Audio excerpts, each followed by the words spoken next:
இந்த பிப்ரவரி மாதத்தின் 2வது கர்த்தருடைய நாளிலேயும் கர்த்தரை ஆவிலும் உண்மையிலும் தொழுது கொள்ள கர்த்தர் மற்றும் ஒரு சந்தர்ப்பத்தை கர்த்தர் கூட்டி கொடுத்ததுக்காக நான் கர்த்தரை ஸ்தோத்திரிக்கிறேன். வருகிற சனிக்கிழமை 2வது சனிக்கிழமையாயிருக்கிறது. காலை 10 மணி அளவிலே நமக்கு உபவாச ஜெபம் நடைபெறும். ஆகவே அந்த ஜெபத்தில் யாவரும் தவறாமல் கலந்து கொள்ளும்படி உங்களை அன்பாய் கேட்டுக்கொள்கிறேன். தொடர்ந்து இந்த காலை வேளை நாம் கர்த்தருடைய வார்த்தைக்கு நேராக நாம் கடந்து செல்லுவோம். ஆதியாகமத்தின் புஸ்தகம் 49வது அதிகாரம். ஆதியாகமத்தின் புஸ்தகம் 49வது அதிகாரம் 29வது வசனத்திலிருந்து 33வது வசனம் வரைக்கும் நாம் படிக்க போகிறோம். யாரும் எடுத்துக்கொள்ளுங்க.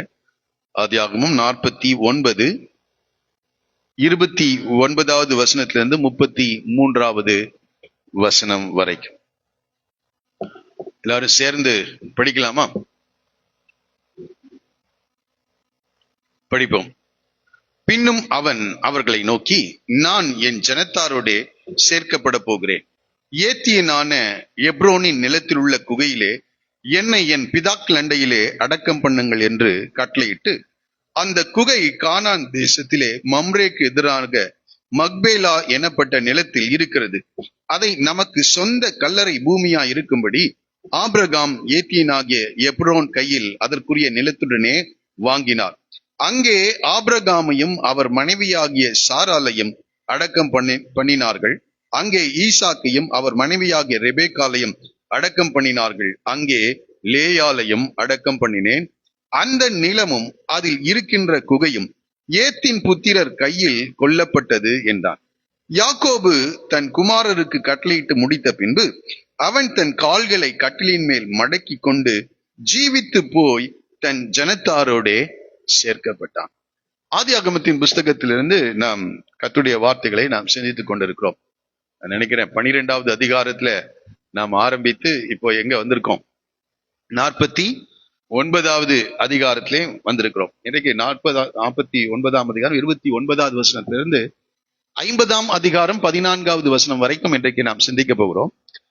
ஆனால் சில வசனங்களை மாத்திரம் இந்த காலவேளை முதலாவது நாம் வாசித்திருக்கிறோம். இந்த யாக்கோபை குறித்து சில வாரங்களாக அநேக சத்தியங்களை அவருடைய வாழ்க்கையிலிருந்து தேவன் அவருடைய வாழ்க்கையில செய்த கிரியைகள், டிரான்ஸ்பர்மேஷன், மறுரூபமாக்குகின்ற கிரியைகளை குறித்து நாம் அநேக காரியங்களை நாம் சிந்தித்து வந்தோம். இன்றைக்கு அவருடைய மரணத்தை குறித்து நாம் சிந்திக்க போகிறோம். என்ன என்ன என்ன படிக்க போறோம்? அவருடைய மரணமும், யாக்கோபின் மரணமும், அவருடைய சரீரம் அடக்கம் செய்யப்படுதலை குறித்து இன்றைக்கு உங்களோடு கூட நான் பேச நிற்கிறேன். கர்த்தருடைய நாமம் மகிமைப்படுவதாக. இந்த பூமியிலே பிறந்த ஒவ்வொருவரும் ஒரு நாள் என்ன செய்யணும்? கர்த்தருடைய வருகை தாமதிக்கும் என்றால் என்ன செஞ்சாகணும்? மரணத்தை எதிர்கொள்ள வேண்டியவர்களாக நாம் காணப்படுகிறோம். இந்த யாக்கோபு இந்த காரியத்தை யோசித்து பார்த்த போது, யாக்கோபு பிறந்த அந்த நேரம் எப்படி இருந்திருக்கும்னு கொஞ்சம் யோசிச்சு பாருங்க. அவனுடைய தாய் தகப்பனுடைய பேர் என்ன? ஈசாக்கும் ரெபேக்காலும். அவங்களுக்கு ரொம்ப காலம் குழந்தைகளே இல்லை. 40 வயதுல அவளுக்கு ஈசாக்குக்கும் ரெபேக்காலுக்கும் திருமணம் ஆகிறது. ஏறக்குறைய 20 வருடங்கள் அவளுக்கு என்ன இல்லை? குழந்தைகள் இல்லை. அப்போ ஈசாக்கு ரெபேக்காலுக்காக ஜெபித்தார் என்று வேதம் சொல்லுகிறது. கர்த்தர் அவருடைய ஜெபத்தை கேட்டு கர்த்தர் ஒரு அற்புதத்தை என்ன செய்யறாருங்க? செய்யறாரு. அப்போ அந்த அந்த அந்த அவர்கள் அந்த பிள்ளைகள் வயிற்றில இருக்கின்ற அந்த நாட்களிலேயே, கர்ப்ப காலத்திலேயே இந்த பிள்ளைகள் ஒன்றோடு ஒன்று மோதிக்கொண்டதாம். அப்போ திரும்பவுமாக ஆண்டவரிடத்துல விசாரித்த போது ஆண்டவர் இந்த பிள்ளைகளை குறித்து ஒரு பெரிய வெளிப்பாட்டை என்ன செய்கிறார்? கொடுக்கின்றார். இதெல்லாம் சாதாரண காரியம் இல்ல. 20 ஆண்டுகள் குழந்தை இல்லைன்னா அவங்களுடைய மனநிலை எப்படி இருக்கும்னு நம்ம புரிந்து கொள்ள முடியும். வாக்குத்தத்தங்கள் இருக்கிறது. ஆண்டவரை அறிந்தவர்களாக இருக்கிறாங்க. பெரிய பணக்கார குடும்பத்தை சார்ந்தவன் ஈசாக்கு. சாதாரண ஆள் இல்ல, பெரிய பணக்காரங்க. வேலைக்காரிகள் இருக்காங்க. அடிமைகள்லாம் வீடுகளிலே பிறக்கின்றவர்களாக இருக்காங்க. இப்பேற்பட்ட பெரிய குடும்பத்துல 20 ஆண்டுகள் அவர்களுக்கு பிள்ளை இல்லாமல் இருக்குது. ஆண்டவரை நோக்கி அவர்கள், தேவனை நோக்கி அவர்கள் ஜெபிக்கிறார்கள். கர்த்தர் அவருடைய ஜெபத்தை கேட்கிறார். அது மாத்திரம் இல்ல, அந்த பிள்ளைகளை குறித்ததான தேவ திட்டத்தையும் என்ன செய்கிறார்? சொல்லுகிறார். எவ்வளவு பெரிய காரியம். இந்த காலை வேளையில நீங்க ஏதோ சாதாரண ஒரு தேவனை ஆராதிக்க வரவில்லை. அநேகர் என்ன நினைக்கிறாங்க? ஏதோ வழக்கத்தின்படி நாம வந்திருக்கோம். அப்படி அல்ல, ஒரு மிகப்பெரிய ஒரு தேவனை நாம் என்ன செய்கிறோம்? ஆராதிக்கிறோம். அப்படியாக அவர்களுடைய இந்த பிள்ளைகளுடைய எதிர்காலத்தை குறித்து ஆண்டவர் பேசுகிறார். அப்ப நான் நினைக்கிறேன், இந்த ரெபெக்காலும் ஈசாக்கும் அந்த அதுல 2 பிள்ளைகள் இல்ல, ஏசாவும் யாக்கோபு 2 பிள்ளைகள் இருக்கிறார். ஆகவே அந்த நாளுக்காக அவர்கள் நிச்சயமாக எதிர்பார்த்து காத்திருந்திருப்பார்கள். இப்ப மூத்தவன் இளையவனை என்ன செய்வான்? சேவிப்பான் என்று சொல்லப்பட்டிருக்கிறது. ஆகவே அந்த பேரண்ட்டுக்கு, அந்த குடும்பத்தினருக்கு, இன்னும் சொன்னா ஆபிரகாமுடைய அந்த முழு அந்த ஊழியர்கள், அந்த அடிமைகள் எல்லாருக்கும் ஒரு பெரிய எதிர்பார்ப்பு. என்ன? குழந்தைகள் பிறக்க போகிறது என்ற ஒரு பெரிய எதிர்பார்ப்பு. நிச்சயமாக அவருடைய பிறந்த நாள் அநேகருக்கு மிகுந்த சந்தோஷத்தை உண்டாக்கி இருக்கும். நான் நினைக்கிறேன், ரெபெக்காள் ஈசாக்கை மன்னிக்கணும், யாக்கோபை கைகள் எடுத்து தேவன் சொன்ன அந்த வாக்குத்தத்தத்தின் மகன் யாரு? இவன் தான் என்று ரொம்ப சந்தோஷப்பட்டிருப்பாங்க. ரொம்ப மகிழ்ச்சியில திளைத்திருப்பார்கள் என்று நினைக்கிறேன். இன்றைய நாட்கள்ல இருந்ததுன்னா எல்லா அடிமைகளுக்கும் நல்ல ஒரு பிரியாணி என்ன செஞ்சிருப்பாங்க? போட்டு ஒரு பெரிய ஒரு சந்தோஷத்தை கொண்டாடி மகிழ்ந்திருப்பார்கள். வாழ்க்கை என்பது சந்தோஷம் மட்டும் இல்ல. வாழ்க்கை என்பது சந்தோஷம் மட்டும் இல்ல. அந்த வாழ்க்கையில மனிதன் பாவம் செய்ததினால அந்த வாழ்க்கையில துன்பமும் என்ன செய்கிறது? கலந்து இருக்கிறதாக நாம் படிக்கிறோம். துன்பமும் அங்கே கலந்து வருகிறதாக. ஆகவே அவன் பிறக்கிறப்ப ரொம்ப சந்தோஷமான ஒரு தருணம். ஆனால் நம்ம படித்த இந்த இடங்களில 50வது அதிகாரத்திலேயும் அவன் மரிக்கும் போது மிகப்பெரிய ஒரு வேதனை அங்கே காணப்பட்டதாக 50வது அதிகாரத்திலே நாம படிக்கிறோம். அவ ஒரு பிறந்த ஒரு மனிதன் என்ன செய்கிறான்? மரிக்கவும் வேண்டும், மரிக்கவும் வேண்டும். இன்றைக்கு அநேக நேரங்களிலே நாம் இப்படிப்பட்ட செய்திகளை கேட்க விருப்பப்படுவதில்லை. மனிதர்கள் என்ன செய்யறதில்லை? இந்த மரணத்தை குறித்ததான செய்திகளை கேட்க விருப்பப்படுவதில்லை. ஏன்னா இன்னும் சிலர் எல்லாம் அதை அந்த அந்த இடங்களிலே மரண வீடுகளிலே பாடுகின்ற பாடல்களை கூட கேட்க அவர்களுக்கு விருப்பம் இல்லை.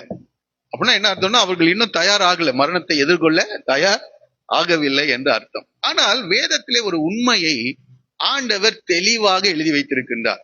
சந்தோஷம் மட்டும் இல்லப்பா வாழ்க்கை ஆதாம் தவறு செய்ததினாலே அந்த வாழ்க்கையில துக்கமும் வேதனைகளையும் என்ன செய்து இருக்கிறது என்பதை, அதே போல பிறப்பு மட்டுமல்ல மரணமும் அங்கே சம்பவிக்கும் என்பதை தெளிவாக ஆண்டவருடைய வார்த்தை சொல்லப்பட்டிருக்கிறது. அதனால்தான் ஞானி சாலமோன் சொல்லுகிறார், பிரசங்கியின் புஸ்தகம் 7ஆம் அதிகாரம் 4வது வசனத்திலே, பிரசங்கி 7:4 சொல்றார், ஞானிகளின் இருதயம் துக்க வீட்டிலே இருக்கும். எல்லாரும் சேர்ந்து படிக்கல அந்த வார்த்தையை, எல்லாரும் மேல கூட பாருங்க. ஞானிகளின் இருதயம் எங்க இருக்குமா?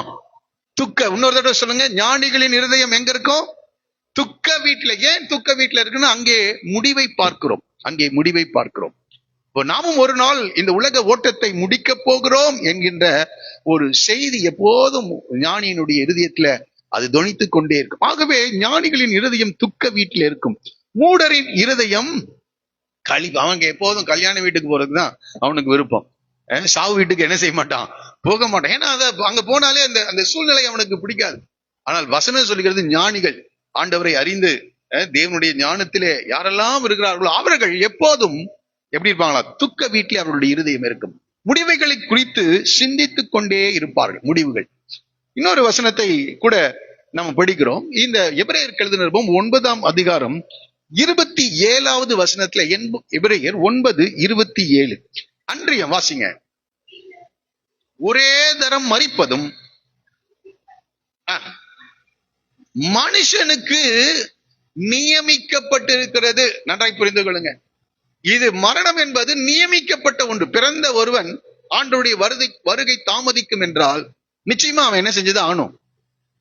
மரித்துதான். இது நியமிக்கப்பட்டிருக்கிறது. இன்றைக்கு சிலர் பிரசங்கிக்கிறத கேட்டிருக்கேன், நான் கூட அதை கேட்டேன். ஒரு சிலர் என்ன இடத்துல அதை சொன்னாங்க, இல்ல ஆண்டவரை ஏற்றுக்கொண்டவர்கள் என்னவா இல்லையா, அவங்களுக்கு மரணமே இல்லை என்று இப்பொழுதும் பிரசங்கிக்கிறவர்களுக்கு. ஆனால் எபிரேயர் நிருபத்துல சொல்லப்பட்டிருக்கிறது, ஆண்டவருடைய வருகை தாமதிக்கும் என்றால் ரட்சிக்கப்பட்டவர்களும் கூட ஒரே தரம் மரிப்பதும் பின்பு நியாய தீர்ப்பு அடைவதும் மனுஷருக்கு நியமிக்கப்பட்டிருக்கிறது.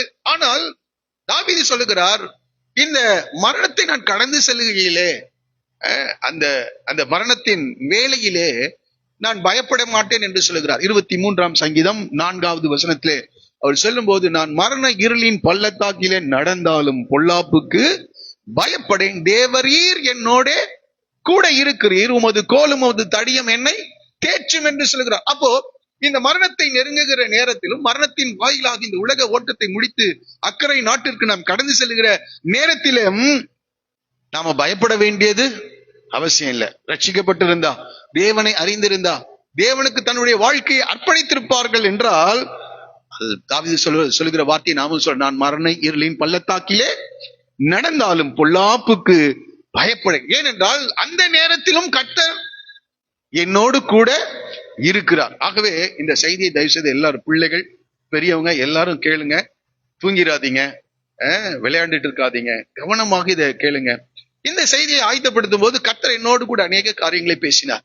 அது எனக்கு பிரயோஜனமா இருந்தது. நான் நம்புகிறேன், விசுவாசிக்கிறேன், இந்த காலை வேளையில உங்களுக்கும் கூட இந்த செய்தி மிகவும் பிரயோஜனமாய். ஆகவேதான் இந்த யாக்கோபின் மரணத்தை குறித்து மோசே தெளிவாக காரியங்களை எழுதி வைத்திருக்கிறார். மரணம் என்பது, இன்றைக்கு இந்த மரணம் என்பது பிறந்த உடனே கூட நடக்குது. பிறக்கும் போதே இறந்து பிறக்கின்ற குழந்தைகள் இருக்குது, பிறந்த உடனே இறக்கின்ற குழந்தைகளும் இருக்கிறது. 100 வயதானாலும் 200 120 வயதானாலும் ஒரு நாள் மரணத்தை எல்லாரும் என்ன செஞ்சுதான் ஆகணும், சந்தித்தாக வேண்டும். ஆகவே இந்த மரணத்தை குறித்தான தெளிவு, இந்த காரியத்தை குறித்தான சத்தியத்தை நாம் நன்கு அறிந்து வைத்திருக்க வேண்டும். இங்கே யாக்கோபு 147வது வயதிலே இவர் மரணம் அடைகிறார். எத்தனாவது வயசுல? 147. ஒரு கேள்வி கேட்கிறேன், ஆபிரகாம் எத்தனாவது வயதுல மரணம் அடைந்தார்? ஆபிரகாம கேட்டேன். ஆபிரகாம் 175 வயது.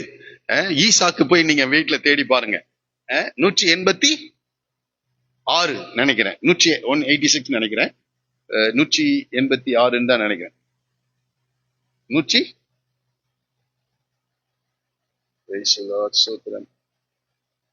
பார்த்து சொல்லுங்க.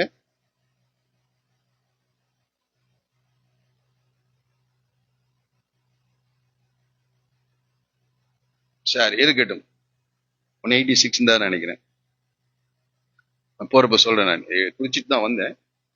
இருக்கட்டும். 147வது வயதிலே யாக்கோபு இந்த உலக ஓட்டத்தை அவர் நிறைவு செய்கிறவராக காணப்படுகிறார். அப்ப 180, தேங்க்யூ, 180வது வயதிலே ஈசாக்கு மரணம் அடைகிறார். ஆபிரகாம் 175, யாக்கோபு அப்போ 180 வயதானாலும் 175 வயதானாலும் ஒரு நாள் என்ன செஞ்சுதான் ஆகணும், மரணம். சரி, ஏன் மரணம் வந்தது? இது எல்லாருக்கும் தெரிஞ்சிருக்கணும்.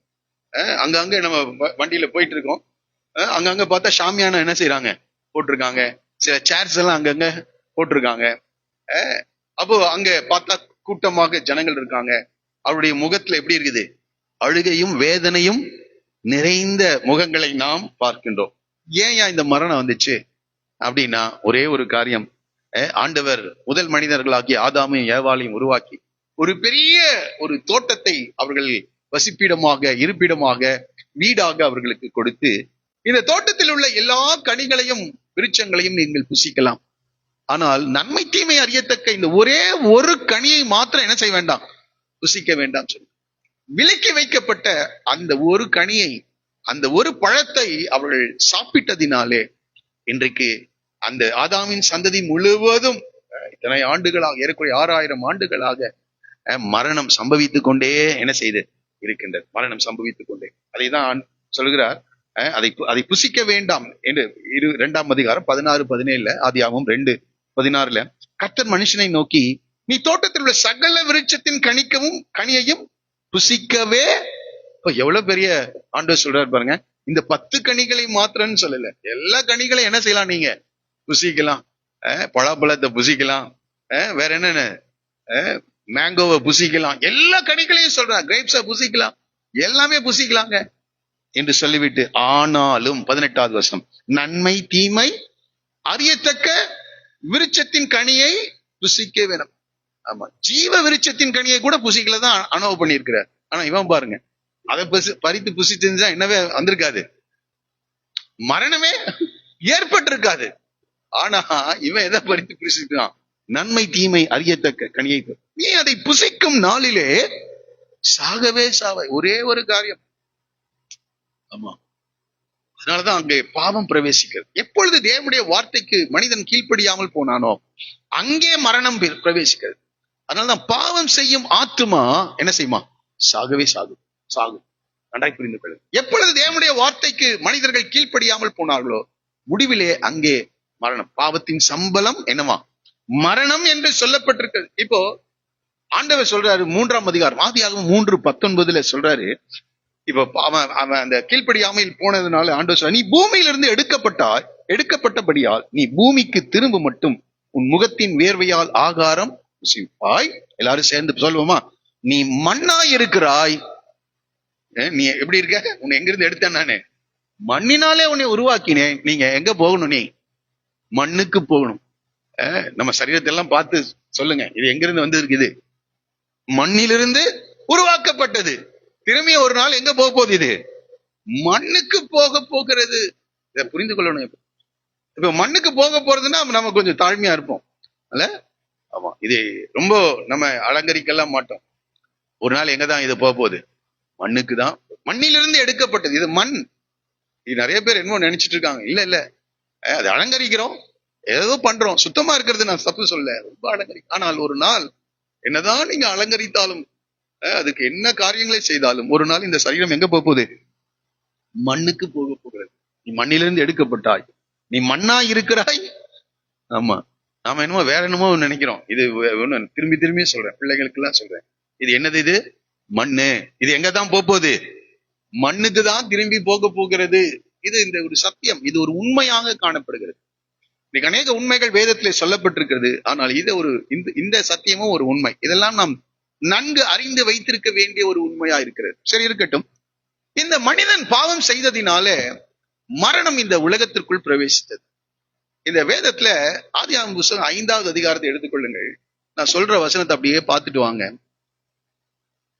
இந்த அதிகாரம் முழுவதும் நீங்க படிச்சு பார்த்தீங்கன்னா ஒரே நபரை தவிர மீது எல்லாரும் மரித்தான் என்று வந்து கொண்டே இருக்கு. இதை படிக்கும்போது ரொம்ப 5ஆம் அதிகாரம் ஆதியாகமம் புத்தகம் ரொம்ப மிக முக்கியமான ஒரு அதிகாரமாக இருக்கு. 5வது வசனம் பாருங்க.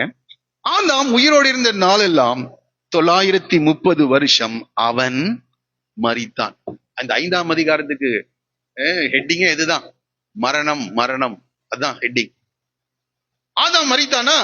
8வது வசனம் பாருங்க. சேத்துடைய நாளெல்லாம் 912 வருஷம் அவன் மரித்தான்.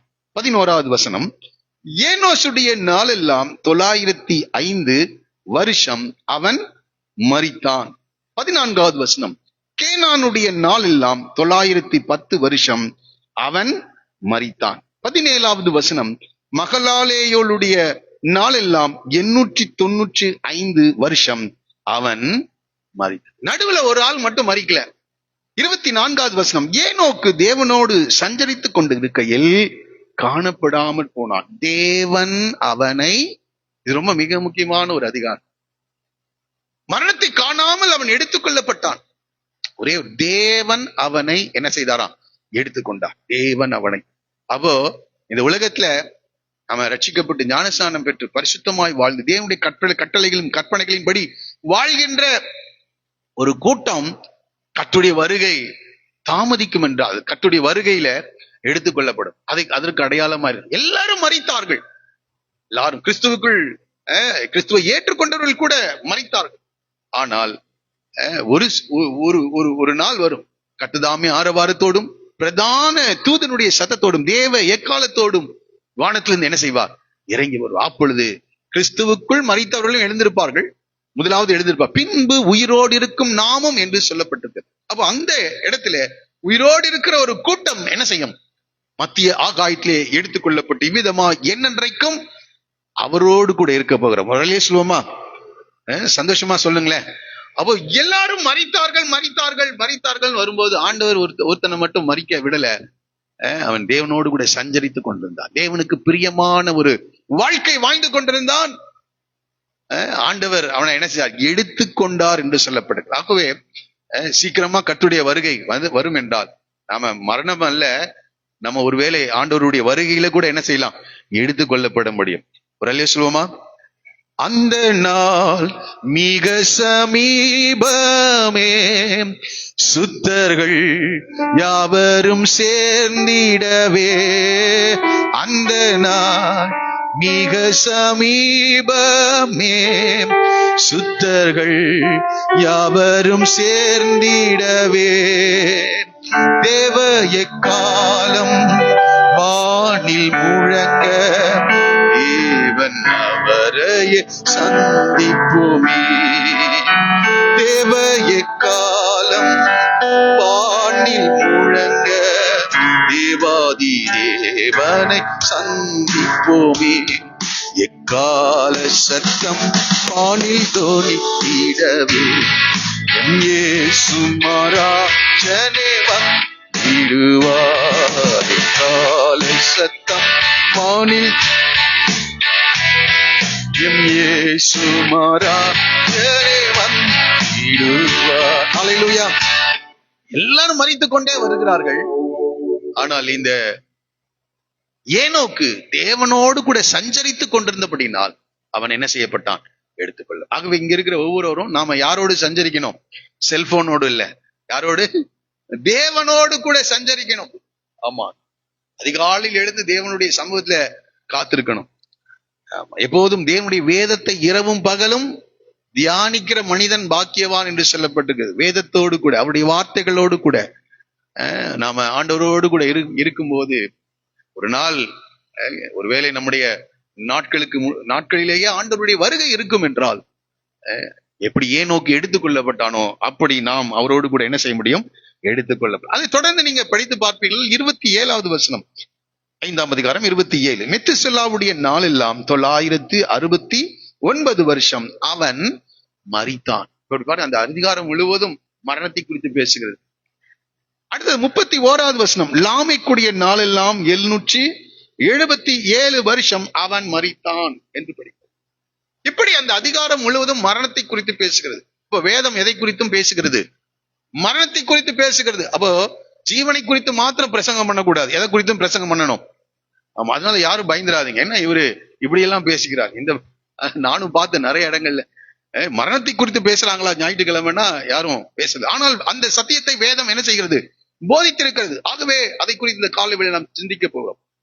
இந்த மனிதனுடைய வாழ்க்கை குறித்து வேதம் என்ன சொல்லுகிறது என்றால், அதை நல்லா தெரிஞ்சிருக்கணும். யாக்கோபின் நிருபம் 4ஆம் அதிகாரம் 14வது வசனத்துல நாம் இப்படி படிக்கிறோம். யாக்கோபு 4:14, உங்கள் ஜீவன் எப்படிப்பட்டது?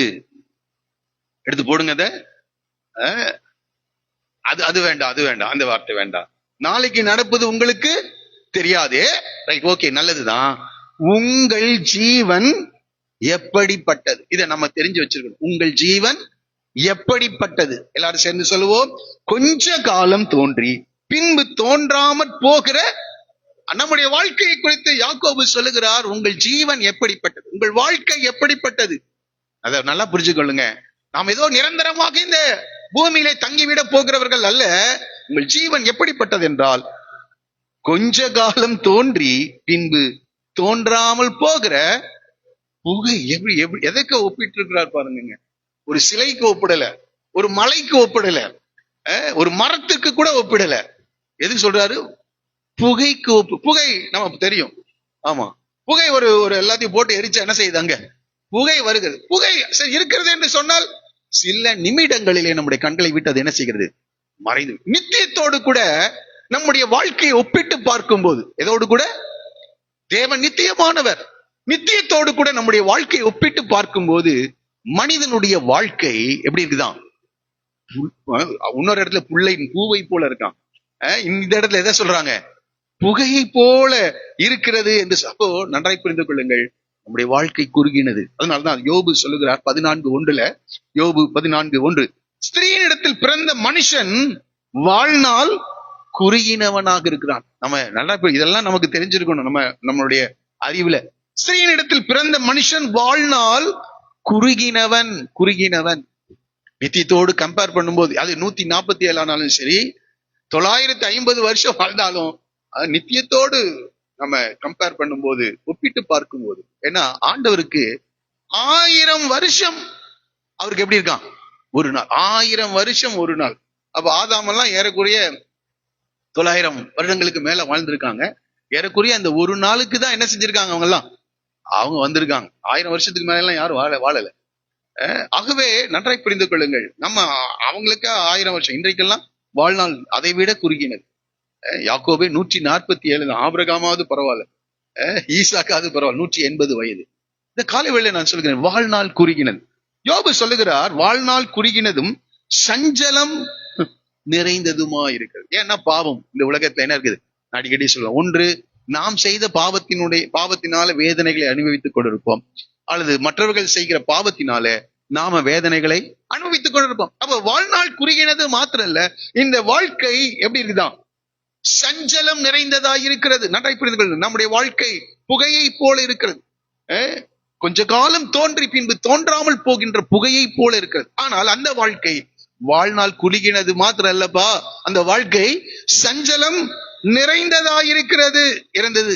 இந்த வாழ்நாள் குறுகின இந்த காலகட்டத்துக்குள்ள மனிதர்கள் செய்கிற காரியத்தை பாருங்க. ஒரு 20, 22 வயது வரைக்கும் நன்றாய் படித்து விடுகிறார்கள். அப்புறம் என்ன, எங்க போகணும் எல்லாருக்கும்? கவனிக்கிறீங்களா? யாராவது தூங்குறீங்களா? இதை கவனிங்க, ரொம்ப மிக. உடனே என்ன செய்யறாங்க, படித்து முடிச்ச உடனே எல்லாரும் என்ன செய்யறாங்க, வேலைக்கு போகணும். எதுக்கு? சம்பாதிக்கணும். பணத்தை என்ன செய்யணும், சம்பாதிக்கணும். அதற்காக இன்னும் அதிகமான படிப்புகளை படிக்கிறார்கள், அநேக காரியங்களை தெரிந்து கொள்கிறார்கள். இப்ப என்ன வருது, அதிகமான பணத்தை சம்பாதிக்கும் போது சொத்துக்கள் வருகிறது, அந்தஸ்து கூடுகிறது, மதிப்பு கூடுகிறது, புகழ் பெருகுகிறது, பெரிய ஸ்தானங்கள் பதவிகள் நம்ம தேடி என்ன செய்யுது, வருதா வரலையா? இதெல்லாம் எத்தனை நாள்ல நடக்குது? கொஞ்ச காலத்திலே பணத்தை சம்பாதித்து விடுகிறான், அறிவை சம்பாதித்து விடுகிறான், அந்தஸ்தை சம்பாதித்து விடுகிறான், புகழை சம்பாதித்து விடுகிறான், சொத்துக்களை சம்பாதித்து விடுகிறான், நகைகளை, வெள்ளி பொன் எல்லாவற்றையும் என்ன செய்கிறான், சம்பாதித்து விடுகிறான். நம்ம உலக கோடீஸ்வரர்கள் பட்டியல எப்படியாவது வந்துடணும் அப்படின்னு என்ன செய்யறான், முயற்சிக்கிறவர்கள் இருக்கிறார்கள். இப்படி எல்லாவற்றையும் அவன் சம்பாதித்தாலும் ஒரு வசனத்தை ஆண்டவர் எனக்கு காண்பித்து கொடுத்தார். 1 தீமோத்தேயு நிருபம் 6ஆம் அதிகாரம், 1 தீமோத்தேயு 6:7 சொல்லப்பட்டிருக்கிறது. 1 தீமோத்தேயு 6:7 எல்லாரும் சேர்ந்து படிக்கலாமா? 1 தீமோத்தேயு 6:7. உலகத்திலே நாம் ஒன்றும், ஆமா, யாராவது ஏதாவது கொண்டு வந்தீங்களா? வரும்போதே ஒரு 1/2 கிலோ தங்கத்தோட தாங்க வந்தேன் நானு. வரும்போதே இதெல்லாம் அறிவெல்லாம் நான் பெற்றுக்கொண்டுதான் வந்தேன். இந்த காரியத்தை எல்லாம் எதையும் என்ன செய்ய முடியாது. ஒன்னும் பிறக்கும் போது ஒண்ணு மட்டும்தான் தெரியும், அழுக மட்டும்தான் தெரியும். எதுக்கு? குழந்தைக்கு என்னதான் தெரியும்? அழுக மட்டும்தாங்க. வேற ஒரு அறிவும் என்ன செய்யாது அதுக்கு. நம்ம லாங்குவேஜ் தெரியாது, ஃபர்ஸ்ட் லாங்குவேஜே தெரியாது அதுக்கு. ஆனா இந்த வாழ்நாள் குறுகின இந்த காலத்துல மொழியை கற்றுக்கொள்ளுகிறது, சிரிக்க, பேச, மற்றவர்களோடு கூட இடைப்பட, எல்லாவற்றையும் பணத்தை சம்பாதித்து விடுகிறது, பெரிய காரியங்கள் எல்லாம் செஞ்சிருது. ஆனா வரும்போது என்ன, எதோடு வரல, ஒன்றும் கொண்டு வந்ததும் இல்லை. நல்லா புரிஞ்சுக்கணும், இதிலிருந்து நாம் ஒன்றும் கொண்டு போவதும் இல்லை என்பது நிச்சயம். இதிலிருந்து ஒன்றும் கொண்டு போவதில்லை என்பது நிச்சயமா. ஏதாவது கடந்த சில மாதங்களுக்கு முன்பாக ஒரு மரணத்துக்கு போயிருந்தேன். அங்க போனோடனே எல்லாம் முடிஞ்சிருச்சு, பாஸ்டர் எல்லாம் ஜெபம் பண்ணி முடிச்சிட்டாரு. எல்லாம் முடிச்ச உடனே கொஞ்சம் எல்லாரும் அந்த சைடு விலகி இருங்கன்னாங்க, எல்லாரும் இந்த சைடு வந்துட்டாங்க. சரி, என்னமோ செய்யறாங்கன்னு பார்த்தா இருக்கிறது எல்லாத்தையும் உருவிட்டு இருக்காங்க. அந்த அம்மா கிட்ட இருக்கிறது, கால்ல இருக்கிறது, கையில இருக்கிறது, எல்லாத்தையும் உருவிட்டு இருந்தாங்க. ரொம்ப நேரமா ஒண்ணு உருவ முடியல. மூக்குல இருக்கிறது என்ன செய்யவே முடியல, அங்க எடுக்க ட்ரை பண்றாங்க, என்ன செய்ய முடியல.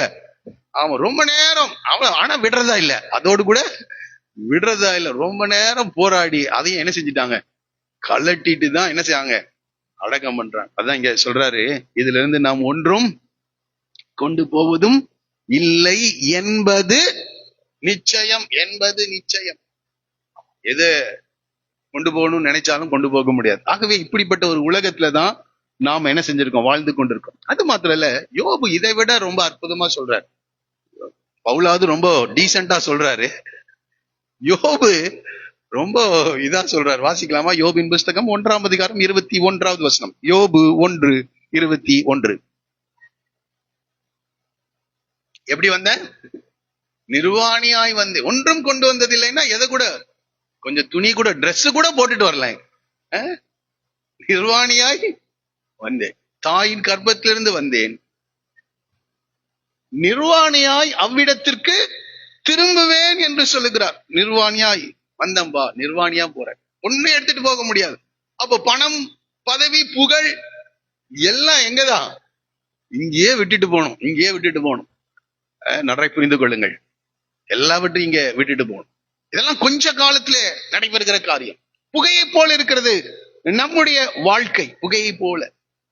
147 வயது வாழ்ந்த இந்த யாக்கோபு பணத்தை சம்பாதிச்சாரா? புகழை சம்பாதிச்சாரா? பிள்ளைகளை சம்பாதிச்சாரா? 12+1 அவருக்கு 13 பிள்ளைகள், பேர பிள்ளைகள் எல்லாத்தையும் சம்பாதிச்சாரு. இப்போ எகிப்து தேசத்துல ஒரு பிரதம மந்திரியுடைய தகப்பனாக மறிக்கின்றார்.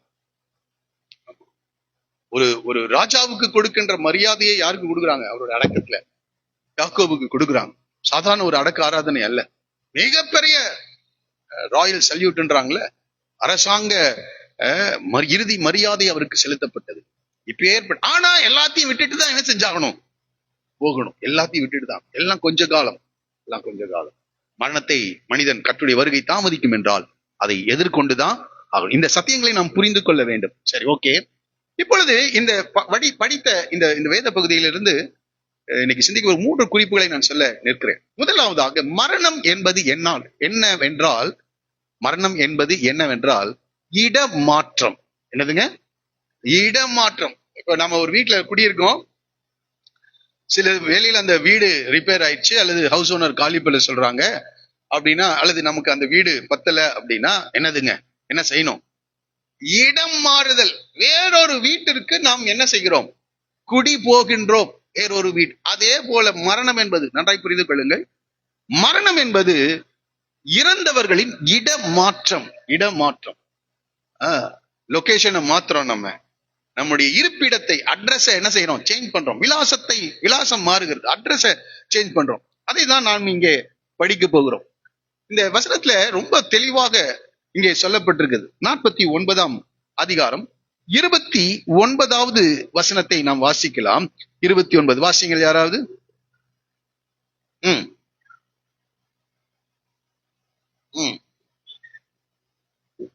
போதும். இங்கே யாக்கோபு சொல்லுகிறார், பின்னும் அவன் அவர்களை நோக்கி, நான் என் ஜனத்தாரோட சேர்க்கப்பட போகிறேன். மரணத்தை குறித்து பேசுகிறார், ஆனா என்ன சொல்றாரு? நான் என் ஜனத்தாரோட சேர்க்கப்பட போகிறேன்.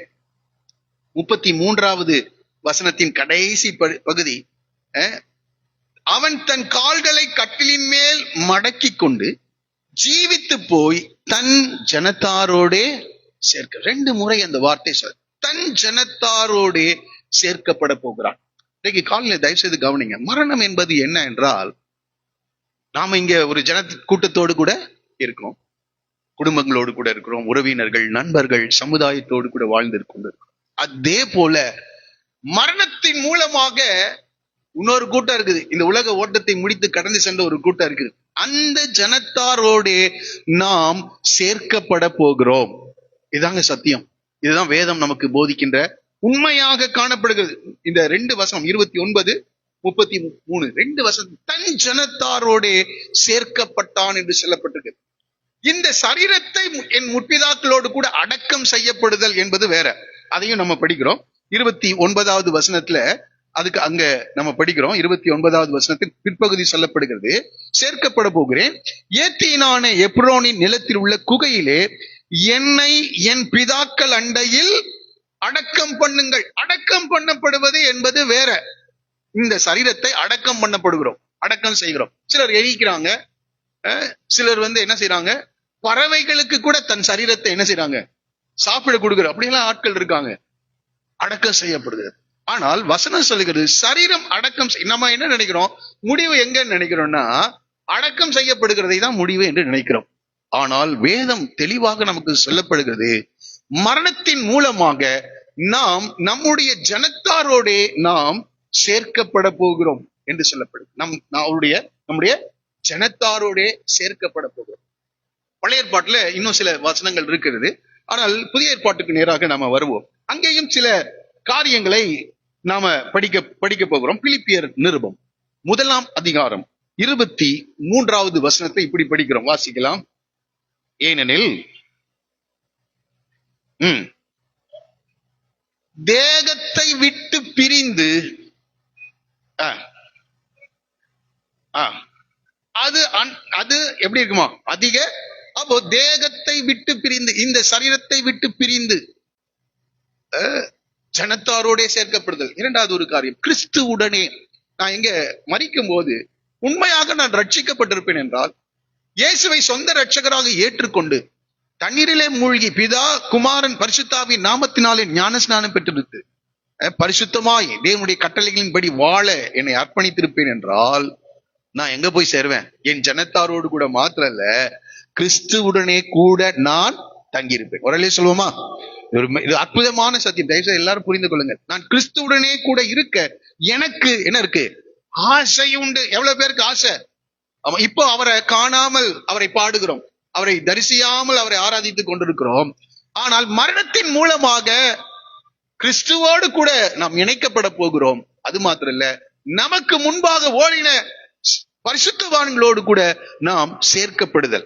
இங்க ஒரு ஃபேமிலி எப்படி இருக்கிறதோ அதே போல பரலோகத்திலே நமக்கு ஒரு பெரிய ஆவிக்குரிய குடும்பம் இருக்கிறது. ஆகவே பவுல் சொல்றாரு, எனக்கு ரொம்ப ஆசைப்பா இங்க இருக்கணும்னு சில நிர்பந்தம் இருக்கிறது. நான் இருக்கிறது இங்க உங்களுக்கு நல்லதுதான், ஆனால் நான் போகிறது எனக்கு நல்லது. ஏனென்றால் கிறிஸ்துவுடனே கூட நான் தங்கி இருக்க ஆசைப்படுகிறேன். ஏனென்றால் அங்கே ஒரு குடும்பம் இருக்குது. எனக்கு என்னுடைய முற்பிதாவாகிய ஆபிரகாம், ஈசாக்கு, யாக்கோபு, அவருக்கு முன்பாக ஓடின அநேக பரிசுத்தவான்கள் அங்கே சேர்க்கப்பட்டிருக்கிறார்கள். அந்த இடத்திற்கு நான் போக எனக்கு அதிக ஆசை. இது பயப்பட வேண்டிய அவசியமே இல்லை. மரணம் என்பது நமக்கு முன்பாக ஓடின பரிசுத்தவான்களுடைய, அதான் சொன்னேன், குடிபெயர்தல் அட்ரஸ் தான் என்ன செய்யுது? மாறுகிறது. சரி, இருக்கட்டும். இங்கே நம்ம படிக்கிறோம் பிரசங்கின் புஸ்தகம் 12 அதிகாரம் 7வது வசனம். இன்னும் தெளிவாக அந்த வார்த்தை சொல்லப்பட்டிருக்கு. பிரசங்கின் புஸ்தகம் 12:7. இவ்விதமாய் மண்ணானது தான் முன்னிருந்த பூமிக்கு திரும்பி. பாருங்க, கரெக்ட். மண்ணிலிருந்து எடுக்கப்பட்டுச்சா? இது எங்கே போயிடுது? இது எங்கிருந்து எடுக்கப்பட்டதோ அங்கே போகிறது. இந்த சரீரம் மண்ணானது தான் முன்னிருந்த பூமிக்கு திரும்பி, ஆவி தன்னை தந்த தேவனிடத்திற்கு மறுபடியும் போகாததற்கு முன்னும் என்ன செய்யணுமா? அவரை உன் வாலிப பிராயத்திலே. இது ஒரு பெரிய சத்தியங்க. ஏன்னா நீங்க இந்த வாலிப நாட்கள்ல தேவனை நினைக்கல அப்படின்னா நீங்க கிறிஸ்துவனிடத்துல போக முடியாது, பூர்ணராக்கப்பட்ட பரிசுத்தவான்களிடத்துல போக முடியாது. அதுக்கு பதிலாக வேறொரு இடத்துக்கு போக முடியும். ஆகவே இந்த சத்தியம், இந்த செய்தி மிக மிக முக்கியமான காரியம். நம்முடைய நித்தியம், நம்முடைய எதிர்கால வாழ்க்கையை குறித்து தீர்மானிக்கின்ற ஒரு செய்தியாக இது இருக்கிறது. இந்த சத்தியம் ரொம்ப மிக முக்கியம். மரித்த பிறகு நான் பார்த்துக்கிறேன், முடியவே முடியாது. வசனத்தின் எந்த ஒரு காரியம் இல்லை. ஆனால் உன் வாலிப நாட்களிலே உன் சிருஷ்டிகளை என்ன செய்? அவரை உன் வாலிப பிராயத்திலே என்ன செய்? நினை என்று சொல்லப்பட்டு இன்னொரு வசனம் கூட இருக்கு. எபிரேயர் எழுதின நிருபம் 12 அதிகாரம் எபிரேயர் 12 22 24 வசனம் வரைக்கும் வீட்டை கொஞ்சம் தெளிவா வாசிங்க. ரட்சிக்கப்பட்ட ஒவ்வொருவரும் எங்கே வருகிறோம்?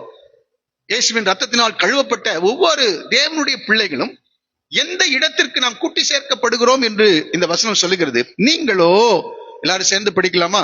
நீங்களோ சியோன் மலையிடத்திற்கும் ஜீவனுள்ள தேவனுடைய நகரமாகிய பரம எருசலேம் இடத்திற்கும் 1000-10,000 தேவ தூதர்கள் இடத்திற்கும் பரலோகத்தில் பேரெழுதி இருக்கிற முதற் பேரானவர்களின் சங்கமாகிய சபையினிடத்திற்கும் யாவருக்கும் நியாயாதிபதியாகிய தேவனிடத்திற்கும், அடுத்தது சொல்றாங்க, பூர்ணராக்கப்பட்ட நீதிமான்களுடைய ஆவிகளிடத்திற்கு நாம் வந்து சேர்க்கிறோம் என்று பின்னாடி நம்ம படிக்கிறோம். அப்போ ரட்சிக்கப்பட்டிருந்தாதான் தேவனிடத்துக்கும் போக முடியும், பூர்ணராக்கப்பட்ட பரிசுத்தவான்களிடத்திற்கும் நாம் என்ன செய்ய முடியும்?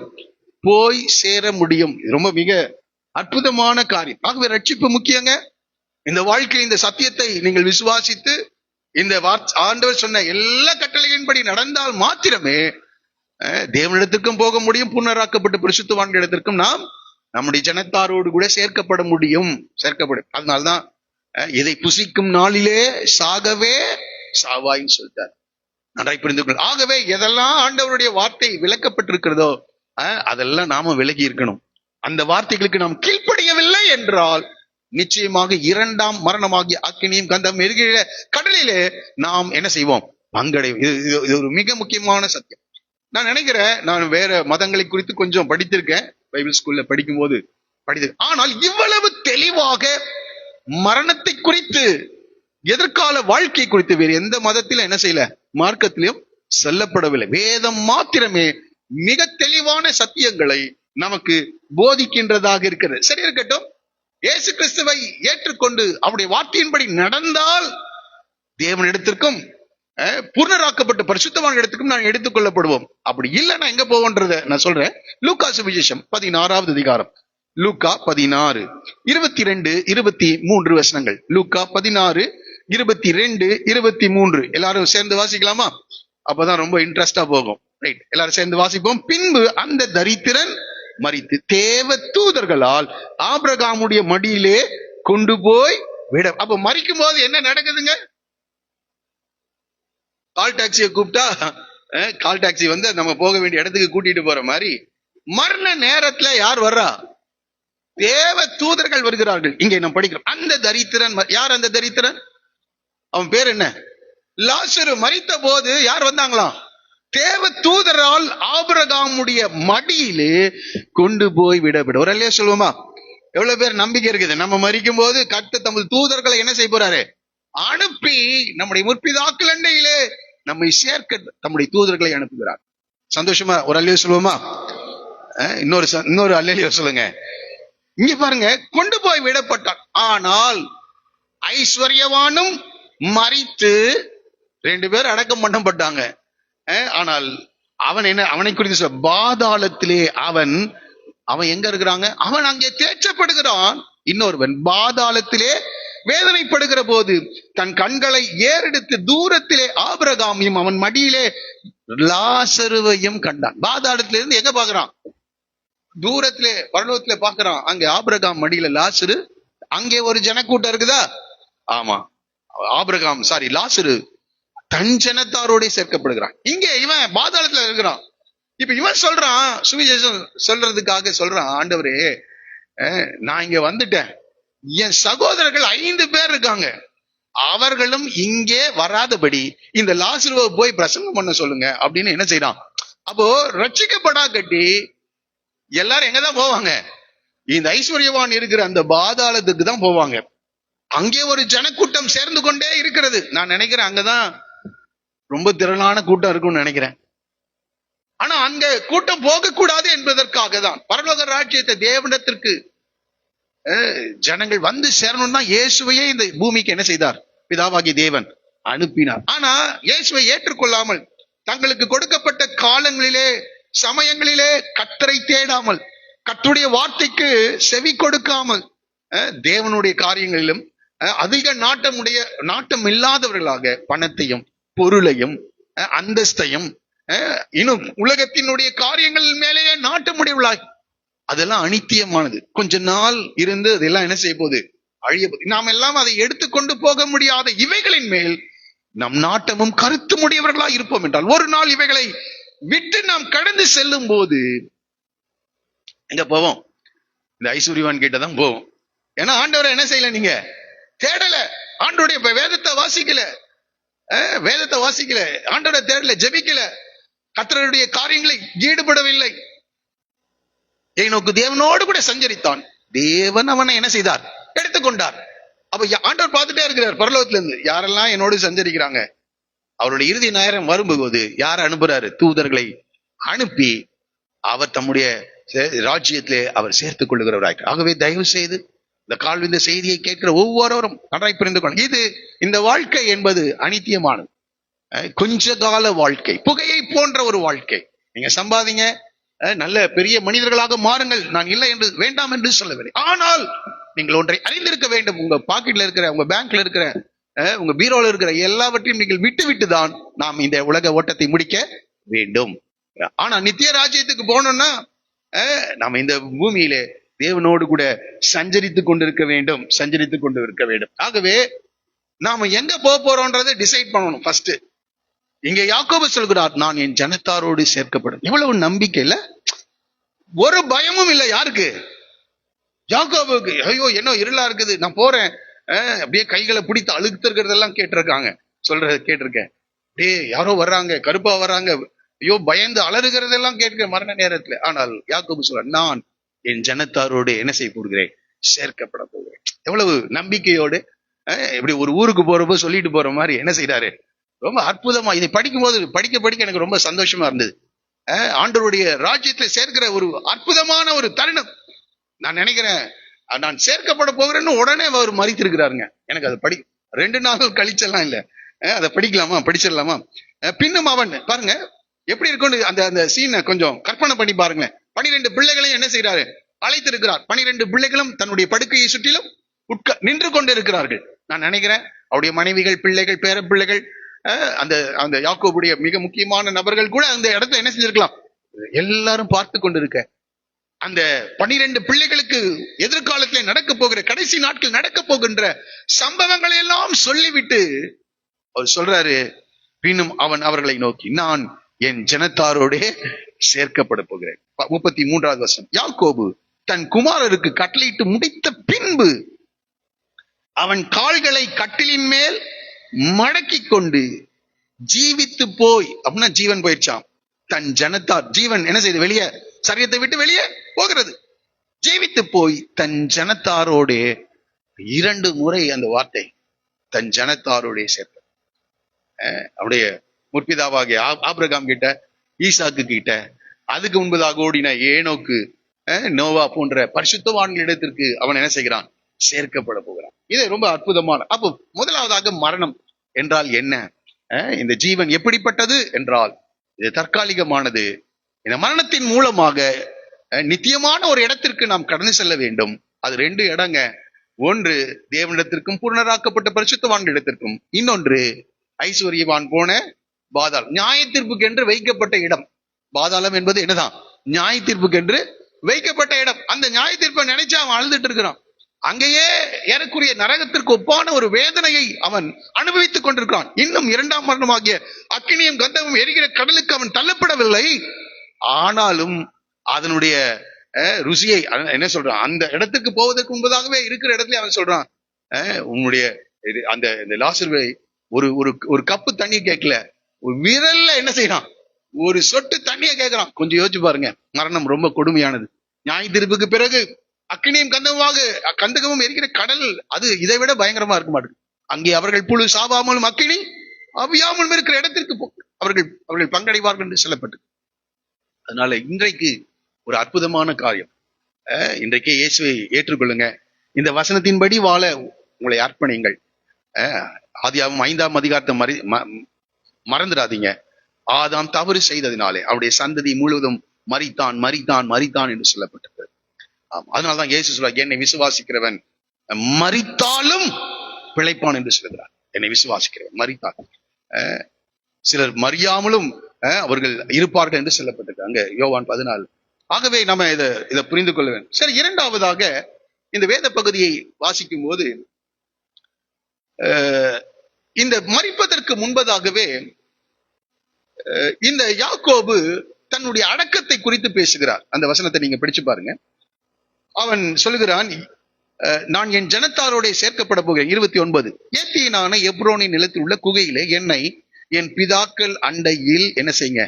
அடக்கம் பண்ணுங்கள். இப்ப அடக்கம் பண்ணப்படுகிற ஜனத்தாரோட அல்ல, பரலோகத்துல ஜனத்தாரோடு சேர்க்கப்பட்டார். சரீரத்தை என் பிதாக்களுடைய அந்த மம்ரேக்கு சமீபமா இருக்கிற அந்த ஆபிரகாம் வாங்கின அந்த குகையிலே அடக்கம் பண்ணு. அந்த குகை கானான் தேசத்திலே மம்ரேக்கு எதிராக மக்பேலா எனப்பட்ட நிலத்தில் இருக்கிறது. அதை நமக்கு சொந்த, அவர் சொல்றாரு, யாருக்கு சொந்தமா? நமக்கு சொந்த கல்லறை பூமியா இருக்கும்படி ஆபிரகாம் ஏத்தியனாகி எப்ரோன் கையில் அதற்குரிய நிலத்துடனே வாங்கியிருக்கிறார். நமக்கு ஒரு கல்லறை இருக்குதுப்பா, ரைட், வாங்கியிருக்காரு. அங்கே சொல்றாரு, ஆபிரகாமையும் சாராலையும் அடக்கம் பண்ணியிருக்காங்க. ஈசாக்கும் ரெபேக்காலும் அங்கே அடக்கம் செய்யப்பட்டிருக்கிறார்கள். லேயாலை நான் அங்க என்ன செஞ்சிருக்கேன்? அடக்கம் செய்துவிட்டு வந்திருக்கிறேன் என்று சொல்லிவிட்டு சொல்லுகிறார். அங்கே அந்த நிலமும் அதில் இருக்கிற குகையும் ஏத்தின் புத்திரர் கையில் கொல்லப்பட்டது. அதெல்லாம் ரொம்ப தெளிவா சொல்றார். எப்ப? கடைசி நேரங்க. அது கூட என்ன செய்யறார்? அப்போ தன்னுடைய மரணத்துக்கு பிற்பாடு எங்க அடக்கம் செய்யப்பட வேண்டும் என்பதை யார் சொல்றா? ஆமா, சொல்றார். சரியா கேட்டோம். யாக்கோபு தன் குமாரருக்கு இந்த கட்டளையை கொடுக்கிறார். என்ன கட்டளை? என்னைய அந்த ஆபிரகாம் வாங்கின அந்த மம்ரே என்று சொல்லப்பட்ட அந்த கட்டளையை, அந்த கல்லறையில என்னை அடக்கம் பண்ணுங்கள் என்று கட்டளையிட்டு முடித்த பின்பு, இதெல்லாம் சொல்லி முடிக்கிற வரைக்கும் ஜீவன் இருக்கு. சொல்லி முடித்த பிறகு என்னதான்? அவன் தன் கால்களை கட்டிலின் மேல் மடக்கி கொண்டு ஜீவன் போய் தன் ஜனத்தாரிடத்திற்கு சேர்க்கப்பட்டான். ரொம்ப அற்புதமான ஒரு முடிவு இல்ல? மரணம் என்பது பாருங்க, உடனே தேவதூதர்கள் வந்திருப்பாங்க, இவரை தன் ஜனத்தாரோடு கூட என்ன செய்யறாங்க? சரி, எடுத்தது 50வது அதிகாரத்துல நாம சில காரியங்களை படிக்க போறோம். 50வது அதிகாரத்துல என்ன சொல்றாங்கன்னா, இதெல்லாம் இந்த பூமியில நடக்கிறது தாங்க. மறிச்சுட்டாரு, அவர் தேவனோடு கூட சேர்க்கப்பட்டு விட்டார். அடுத்ததாக இந்த பூமியில நடக்கிற சம்பவத்தை அப்படியே மோசே அழகா படம் பிடித்து காட்டியிருக்கிறார். என்ன நடக்கும், எப்படி இருந்திருக்கும் யோசிச்சுப்பாங்க. 12 பிள்ளைகள், ரொம்ப அற்புதமான ஒரு சூழ்நிலை. அவரு இவ்வளவு நேரம் பேசிட்டு இருந்தாருங்க. இவ்வளவு நேரம் நல்லாதான் என்ன செஞ்சிட்டு இருந்தாரு? பேசிட்டு இருந்தாரு. அவரோடு கூட இவர்கள் தொடர்பு கொள்ள முடிந்தது. அவரோடு கூட தொடர்பு கொள்ள முடிந்தது. அவர் இவர்களோடு கூட தொடர்பு கொள்ள முடிந்தது. சொல்ல வேண்டிய கட்டளைகள், காரியங்கள், செய்ய வேண்டிய காரியங்கள் எல்லாவற்றையும் சொல்லி முடித்துட்டு இப்ப பிராணன் போய், ஜீவன் போய் தன் ஜனத்தாரோடு அவர் சேர்க்கப்பட்டார். ஆனால் அவருடைய சரீரம் அங்கே இருக்கு. உடனே அங்க நடக்கிற சம்பவம் என்ன? எல்லா இடங்களும் அப்படிதான் நடக்கும். என்ன நடக்கும்? அப்பொழுது யோசேப்பு தன் தகப்பனுடைய முகத்தின் மேல் விழுந்து அழுது என்ன செய்தானா? முத்தம் எதுக்கு? அவர் போயிட்டாரு, அந்த சரீரம். இதெல்லாம் தானே நடக்குதுங்க. ஆமா, நம்ம கூட போன பிறகுதான் பூவை எடுத்துட்டு வருவோம் கொடுக்கறதுக்கு. ஆள் போன பிறகு பெரிய ரோஜாப்பூ மாலை என்ன செய்யறாங்க? வாங்கிட்டு வர்றாங்க. ஆள் இருக்கிறப்ப பச்சை தண்ணி கொடுக்க ஆள் இருக்காது. நான் இவங்கெல்லாம் செய்ய வேண்டிய கடமையை செஞ்சுட்டாங்க. இருக்கும்போது ஒண்ணும் இல்ல, போன பிறகு மலர், அதுலயும் பேர் எழுதிட்டு வருவான், யார் பேரு என்று. அங்க வச்சு அந்த ஆள் பார்க்க போறாரா? அவர் யாரும் பார்க்க போற. ஆகவே நன்றாய் புரிந்து கொள்ளுங்கள். இப்போ நடக்கிற காரியம், சம்பவம், யோசேப்புன்றது மாத்திரம் போடப்பட்டிருக்கு. ஏனென்றால் அவர் தான் அந்த குடும்பத்தை இப்பொழுது வழி நடத்துகிற நபரா இருக்கிறனால யோசேப்பு என்ற வார்த்தை சொல்ல. ஆனா நான் நம்புகிறேன் 12 பிள்ளைகள் என்ன செஞ்சிருப்பாங்க? அங்க ஓன்னு கத்தி அழுது, ரொம்ப எமோஷனலான, உணர்ச்சி வசப்படுகின்ற மரண வீடுகள் எப்படி இருக்கும்? அந்த அந்த அந்த தலை சாஞ்சிருச்சுன்னு சொன்ன என்ன ஆகுங்க? கத்தி கூப்பாடு போட்டு இப்படியே தாங்க அங்க நடந்திருக்கும். யோசேப்பு தன் தகப்பனுடைய முகத்தின் மேல் விழுந்து என்ன செய்தான்? அழுதான். அழுகலாமா கிறிஸ்தவங்க? அழுகெல்லாம் கூடாதுங்க. நம்மளாம் ரொம்ப மற்றவர்கள் அழுகுது துக்கிக்கிறது போல் அழுக கூடாது, நம்பிக்கையற்றவர்களாக. ஆனால் இவர் என்ன செய்தார்? அழுதார். ஆபிரகாமுடைய மனைவியாகிய சாரால் மரித்த போது 23ஆம் அதிகாரம் சொல்லுகிறது, ஆபிரகாம் புலம்பி என்ன செய்தானா?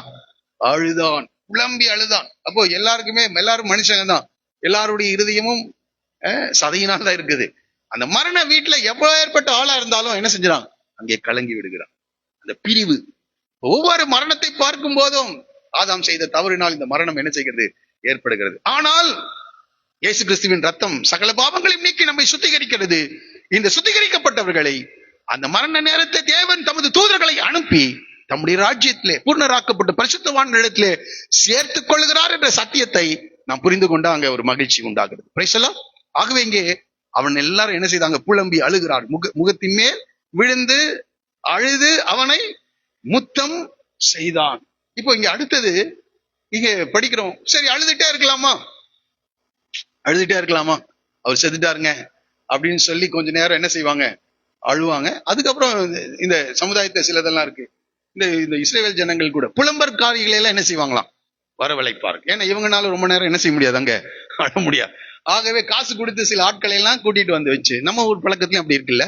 ஆமா, அவன் என்ன செய்வான்? இவரை பத்தி உள்ளதும் இல்லாததெல்லாம் என்ன செய்வான்? சொல்லி எல்லாரையும் அழ வச்சிட்டு இருப்பான். ஆகவே இங்கே புலம்பற்காரிகள் எல்லாம் அழுவாங்க. அப்ப இங்கேயும் எல்லாரும் கொஞ்ச நேரம். ஆனா அழுதுட்டே இருக்க முடியுமா? அடுத்து ஆக வேண்டிய காரியத்தை என்ன செய்யணும்?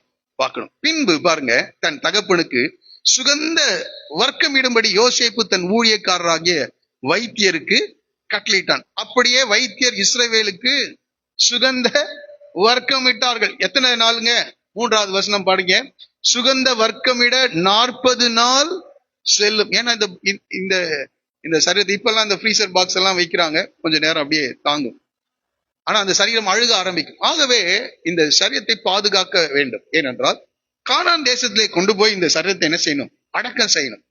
யோசிப்பு பாருங்க. அப்போ நம்ம இங்கே கற்றுக்கொள்ளுகிற காரியம், மரணம் நடந்து விட்டது, கொஞ்ச நேரம் அழதான் வேணும், அழுகுதான் வரும். ஆனா அழுது கொண்டே இருக்க முடியாது. அந்த சரீரத்துக்கு என்ன செய்ய வேண்டுமோ அந்த கடமையை நாம் என்ன செய்யணும்.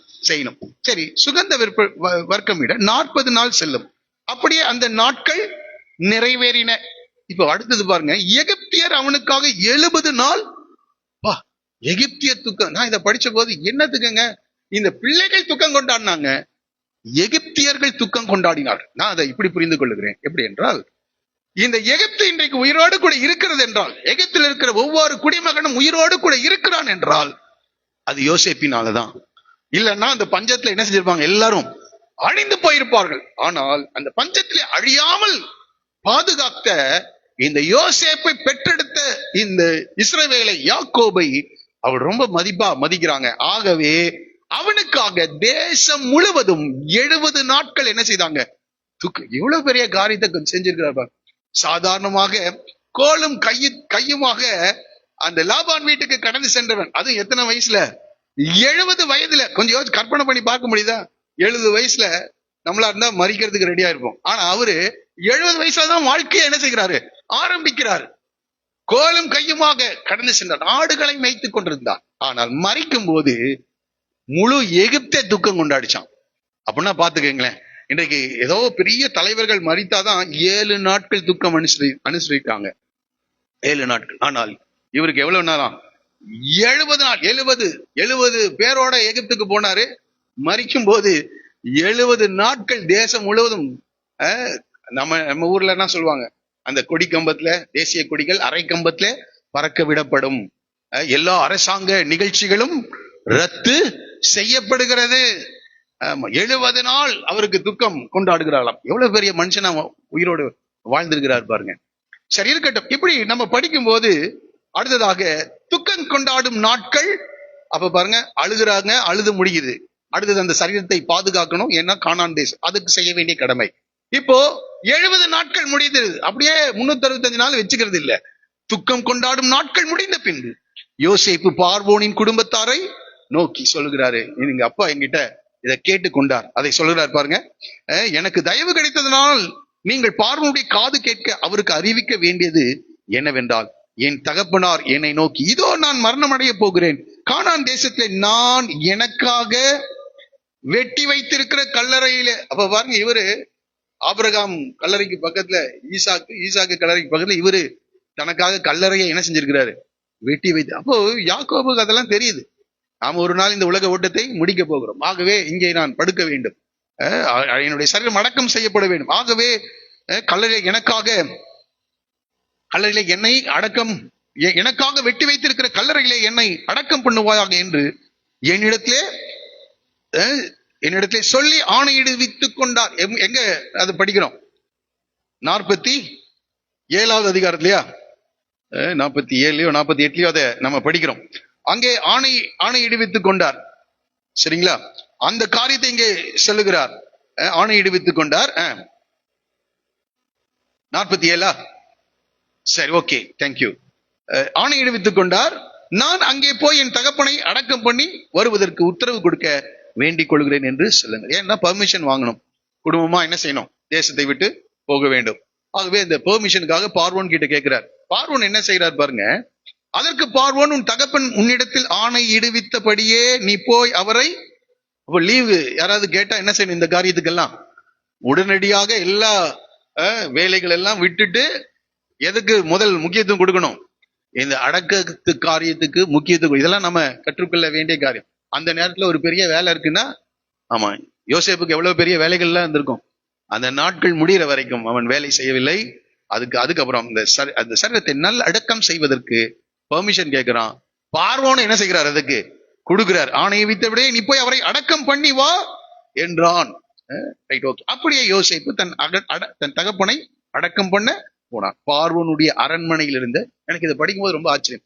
பார்வனுடைய அரண்மனையில் இருந்து பெரியவர்களாகிய அவனுடைய சகல உத்தியோகஸ்தரும், என்னதுங்க, ஒரு சில உத்தியோகஸ்தர்னு போடல மோசே, சகல உத்தியோகஸ்தரும், எகிப்து தேசத்தில் உள்ள சகல பெரியோரும், யோசேப்பின் வீட்டார் யாவரும், அவன் சகோதரரும், அவன் தகப்பன் வீட்டாரும், அவனோட கூட எல்லாருமே என்ன செய்றாங்க, குழந்தைகள் மிருக ஜீவன்களை தவிர எல்லாரும் இந்த அடக்கத்துக்கு என்ன செய்றாங்க, போறாங்க. நாம கூட இதெல்லாம் ஃபாலோ பண்ணணுங்க. நான் இதை படித்த போது நான் உணர்த்தி வைக்கப்பட்டேன். ஆமா, இதெல்லாம் ரொம்ப கவனமாக இறுதி மரியாதை அந்த அந்த சரீரத்துக்கு என்ன செய்யணும், செலுத்தணும். சுகந்த வர்க்கமிட்டார்கள். இன்னைக்கு நிறைய பேர் செத்த பிறகு யாரோ ஒருத்தர் தூக்கி போடாங்க, அப்படியெல்லாம் இல்லை. அதை கனப்படுத்துகிறார்கள். இயேசு மரித்த போது கூட அவருடைய சரீரத்தை அந்த நிக்கோதேமும் அவர் அரிமத்தியா ஊரானாகிய யோசேப்பும் போய் பிலாத்துவிடத்தில் துணிந்து அந்த சரீரத்தை கேட்கிறார்கள். அதை வாங்கி கொண்டு வந்து அதை அந்த என்னென்ன செய்யணுமோ அந்த காரியங்களை செய்து துணிகளினால் அவரை சுற்றி ஐஸ்வர்யவானுக்காக வெட்டப்பட்ட அந்த கல்லறையில என்ன செய்தார்களாம், அதை வைத்தார்கள் என்று சொல்லப்பட்டு. அப்ப எந்த சரீரமாய் இருந்தாலும் சரி, நாம் அதை கனத்துக்குரியதாக பாவித்து அதை நல் அடக்கம் செய்ய வேண்டியவர்களாக இருக்கிறோம். சரி, இருக்கட்டும். அங்கே படிக்கும் போது எல்லாரும் போனார்கள். 9வது வசனம், ரதங்களும் குதிரை வீரரும் அவனோட போகிறதுனால் பரிவார கூட்டம் மிகவும், ஒரு பெரிய ப்ரொசஷன் எங்க போகுது, எல்லாம் எகிப்திலிருந்து கானான் தேசத்துக்கு ஒரு பெரிய கூட்டமா இருந்தது. பாருங்க, அடுத்தது சரி, அழுதார்கள், எல்லாம் முடிந்தது. இங்கே 70 நாள் துக்கம் கொண்டாடினார்கள். நான் நினைக்க ஒரு 10 நாள் பிரயாணங்கள் இருந்திருக்கும். அங்கே இந்த கானான் தேசத்துக்கு வந்த பிறகு 10வது வசனம், அவர்கள் யோர்தானுக்கு அக்கறையில் இருக்கிற ஆதாத்தின் போர்க்களத்தில் வந்தபோது அவ்விடத்திலே பெரும் புலம்பலாக புலம்பினார்கள். பெரும் புலம்பலாக. நான் நினைக்கிறேன் நம்ம இந்த அடக்க ஆராதனைன்னு ஒண்ணு என்ன செய்யறோம், நம்ம நடத்துறோம் இல்ல, அந்த ஒரு சர்வீஸ் என்ன செய்யறோம். இப்போ அந்த அந்த இடத்துல என்ன செய்யறாங்க, பெரும் புலம்பலாக புலம்பினார்கள். அங்கே தன் தகப்பனுக்காக 7 நாள் துக்கம் கொண்டாடினான். அங்கே அது இல்லாம அந்த சர்வீஸ் 7 நாட்கள், மரித்த போது அழுதான், 70 நாட்கள் துக்கம் கொண்டாடினாங்க. இப்போ கடைசியாக அவருடைய சரீரத்தை நல்லடக்கம் செய்ய இருக்கிறாங்க. எவ்வளவு நாள் அழுகிறாங்களாம், 7 நாள் துக்கம் கொண்டாடினார்கள். இப்ப 11வது வசனம், ஆதாத்தின் களத்திலே துக்கம் கொண்டாடுகிறதை அத்தேசத்தின் குடிகளாகிய கானானியர் கண்டு. கானானியர் கண்டு. நாங்க கால்குலேட் பண்ண, இந்த யாக்கோபு இந்த கானான் தேசத்துல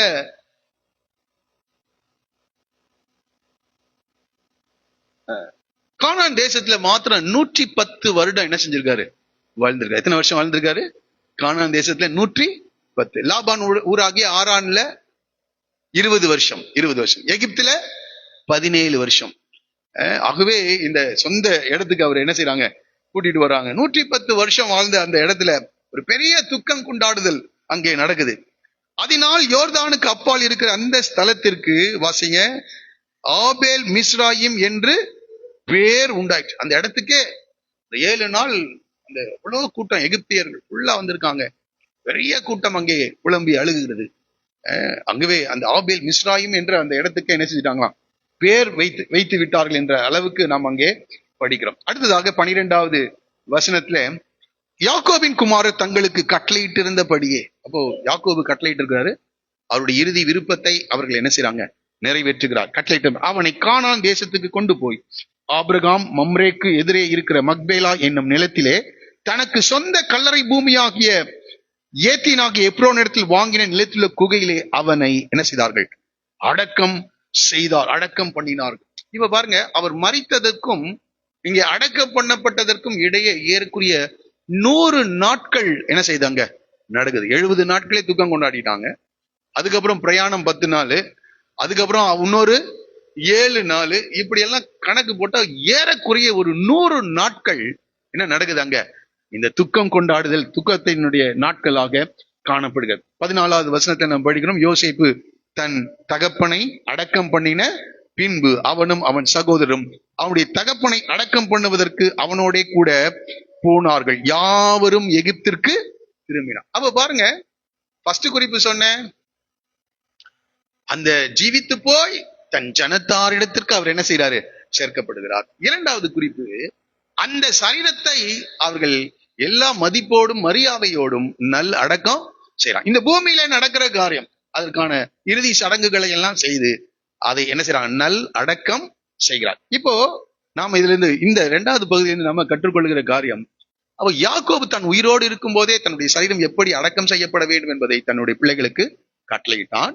அதன்படி அந்த பிள்ளைகள் என்ன செய்யறாங்க, எல்லா மரியாதையோடும் கூட அதை நல்லடக்கம் செய்யறாங்க. பார்வோன் அதற்கு பர்மிஷன் கொடுக்கிறான். பார்வோனுடைய அரண்மனையில் இருக்கிற எல்லாரும், அந்த உத்தியோகஸ்தர்கள் யாவரும் அந்த இறுதி மரியாதை செலுத்த இந்த யோசேப்போடு கூட கானான் தேசத்துக்கு என்ன செய்யறாங்க, வர்றாங்க. இதை இன்னொரு இடத்துல நாம படிக்கிறோம், இந்த கானான் தேசத்துல இருக்கவங்க கூட எல்லாருக்கும் பர்மிஷன் கொடுத்துருக்காங்க. யாருக்கு? அந்த அடக்க ஆராதனைக்கு. ஏன்னா ஒரு சொந்த ஊரெல்லாம் இல்ல, இன்னொரு தேசத்துல இருந்து என்ன செய்யறாங்க, இந்த தேசத்துக்கு அவர்கள் கடந்து வருகிறார்கள். அப்போ மரணத்தை அடக்கம் செய்ய, அந்த சரீரத்தை அடக்கம் செய்ய இந்த எகிப்தியர்களும் கானானியர்களும் எல்லாம் ஒத்துழைத்து என்ன செய்யறாங்க அந்த காரியத்தை. ஆகவே நான் எதுக்கு சொல்றேன்னா, உங்கள் பக்கத்து வீடுகள் ஆனாலும் சரி, உறவுகளில் ஆனாலும் சரி, இப்படிப்பட்ட மரண வேளையில நாம என்ன செய்யணும், அவங்களுக்கு அந்த காரியத்தை செய்ய ஒத்துழைப்பு என்ன செய்யணும், கொடுக்கணும். இதெல்லாம் கூடவே பிரசங்கம் பண்ணணும்னு கேட்டுறாதீங்க. இன்னைக்கு இந்த எல்லாம் நாட்கள்ல அதெல்லாம் ரொம்ப கம்மியாயிட்டு வருகிறது.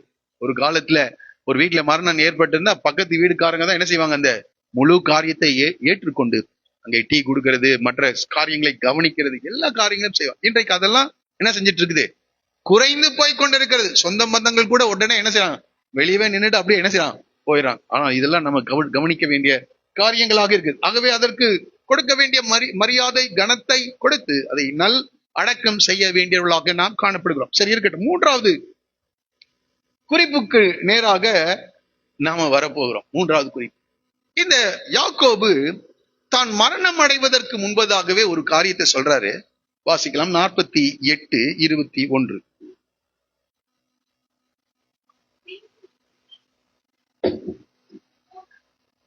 ஏதாவது சேர்ந்து படிக்கலாமா? 48:20. பின்பு இஸ்ரவேல் யோசேப்பை நோக்கி, யாரும் சேர்ந்து சொல்லுங்க, இதோ நான் மரணம் அடைய போகிறேன், தேவன் உங்களோடு இருப்பார், அவர் உங்கள் பிதாக்களின் தேசத்துக்கு உங்களை, ரொம்ப பெரிய ஒரு வாக்குறுதியை கொடுக்கிறார். நான் மரணம் அடைய போகிறேன், ஆனால் தேவன், இங்கதான் நம்ம கவனிக்க வேண்டிய காரியம். மனிதர்கள் மரித்து விடுவார்கள், ஆனால் யாக்கோபு சொல்லுகிறார், நான் மரிக்க போகிறேன், மரணம் அடைய போகிறேன், ஆனால் தேவன் உங்களோட இருப்பார், அவர் உங்கள் பிதாக்களின் தேசத்துக்கு உங்களை திரும்பவும் போக பண்ணுவார் என்று சொல்கிறார். பிதாக்களின் தேசத்துக்கு உங்களை என்ன செய்வாருங்க, திரும்பி போக பண்ணுவார். அப்போ இங்க என்ன புரிந்து கொள்ளனா, அந்த நபர் போயிடுறாங்க, ஆனா தேவன் நம்மோடு கூட என்ன செய்யறாரு, இருக்கின்றார். தேவன் நம்மோடு கூட. அதை தான் நான் இன்றைக்கு நம்ம படிக்க போறோம். சில காரியங்களை அந்த மூன்றாவது குறிப்பில இருந்து நான் சொல்லும்படி நான் இருக்கிறேன்.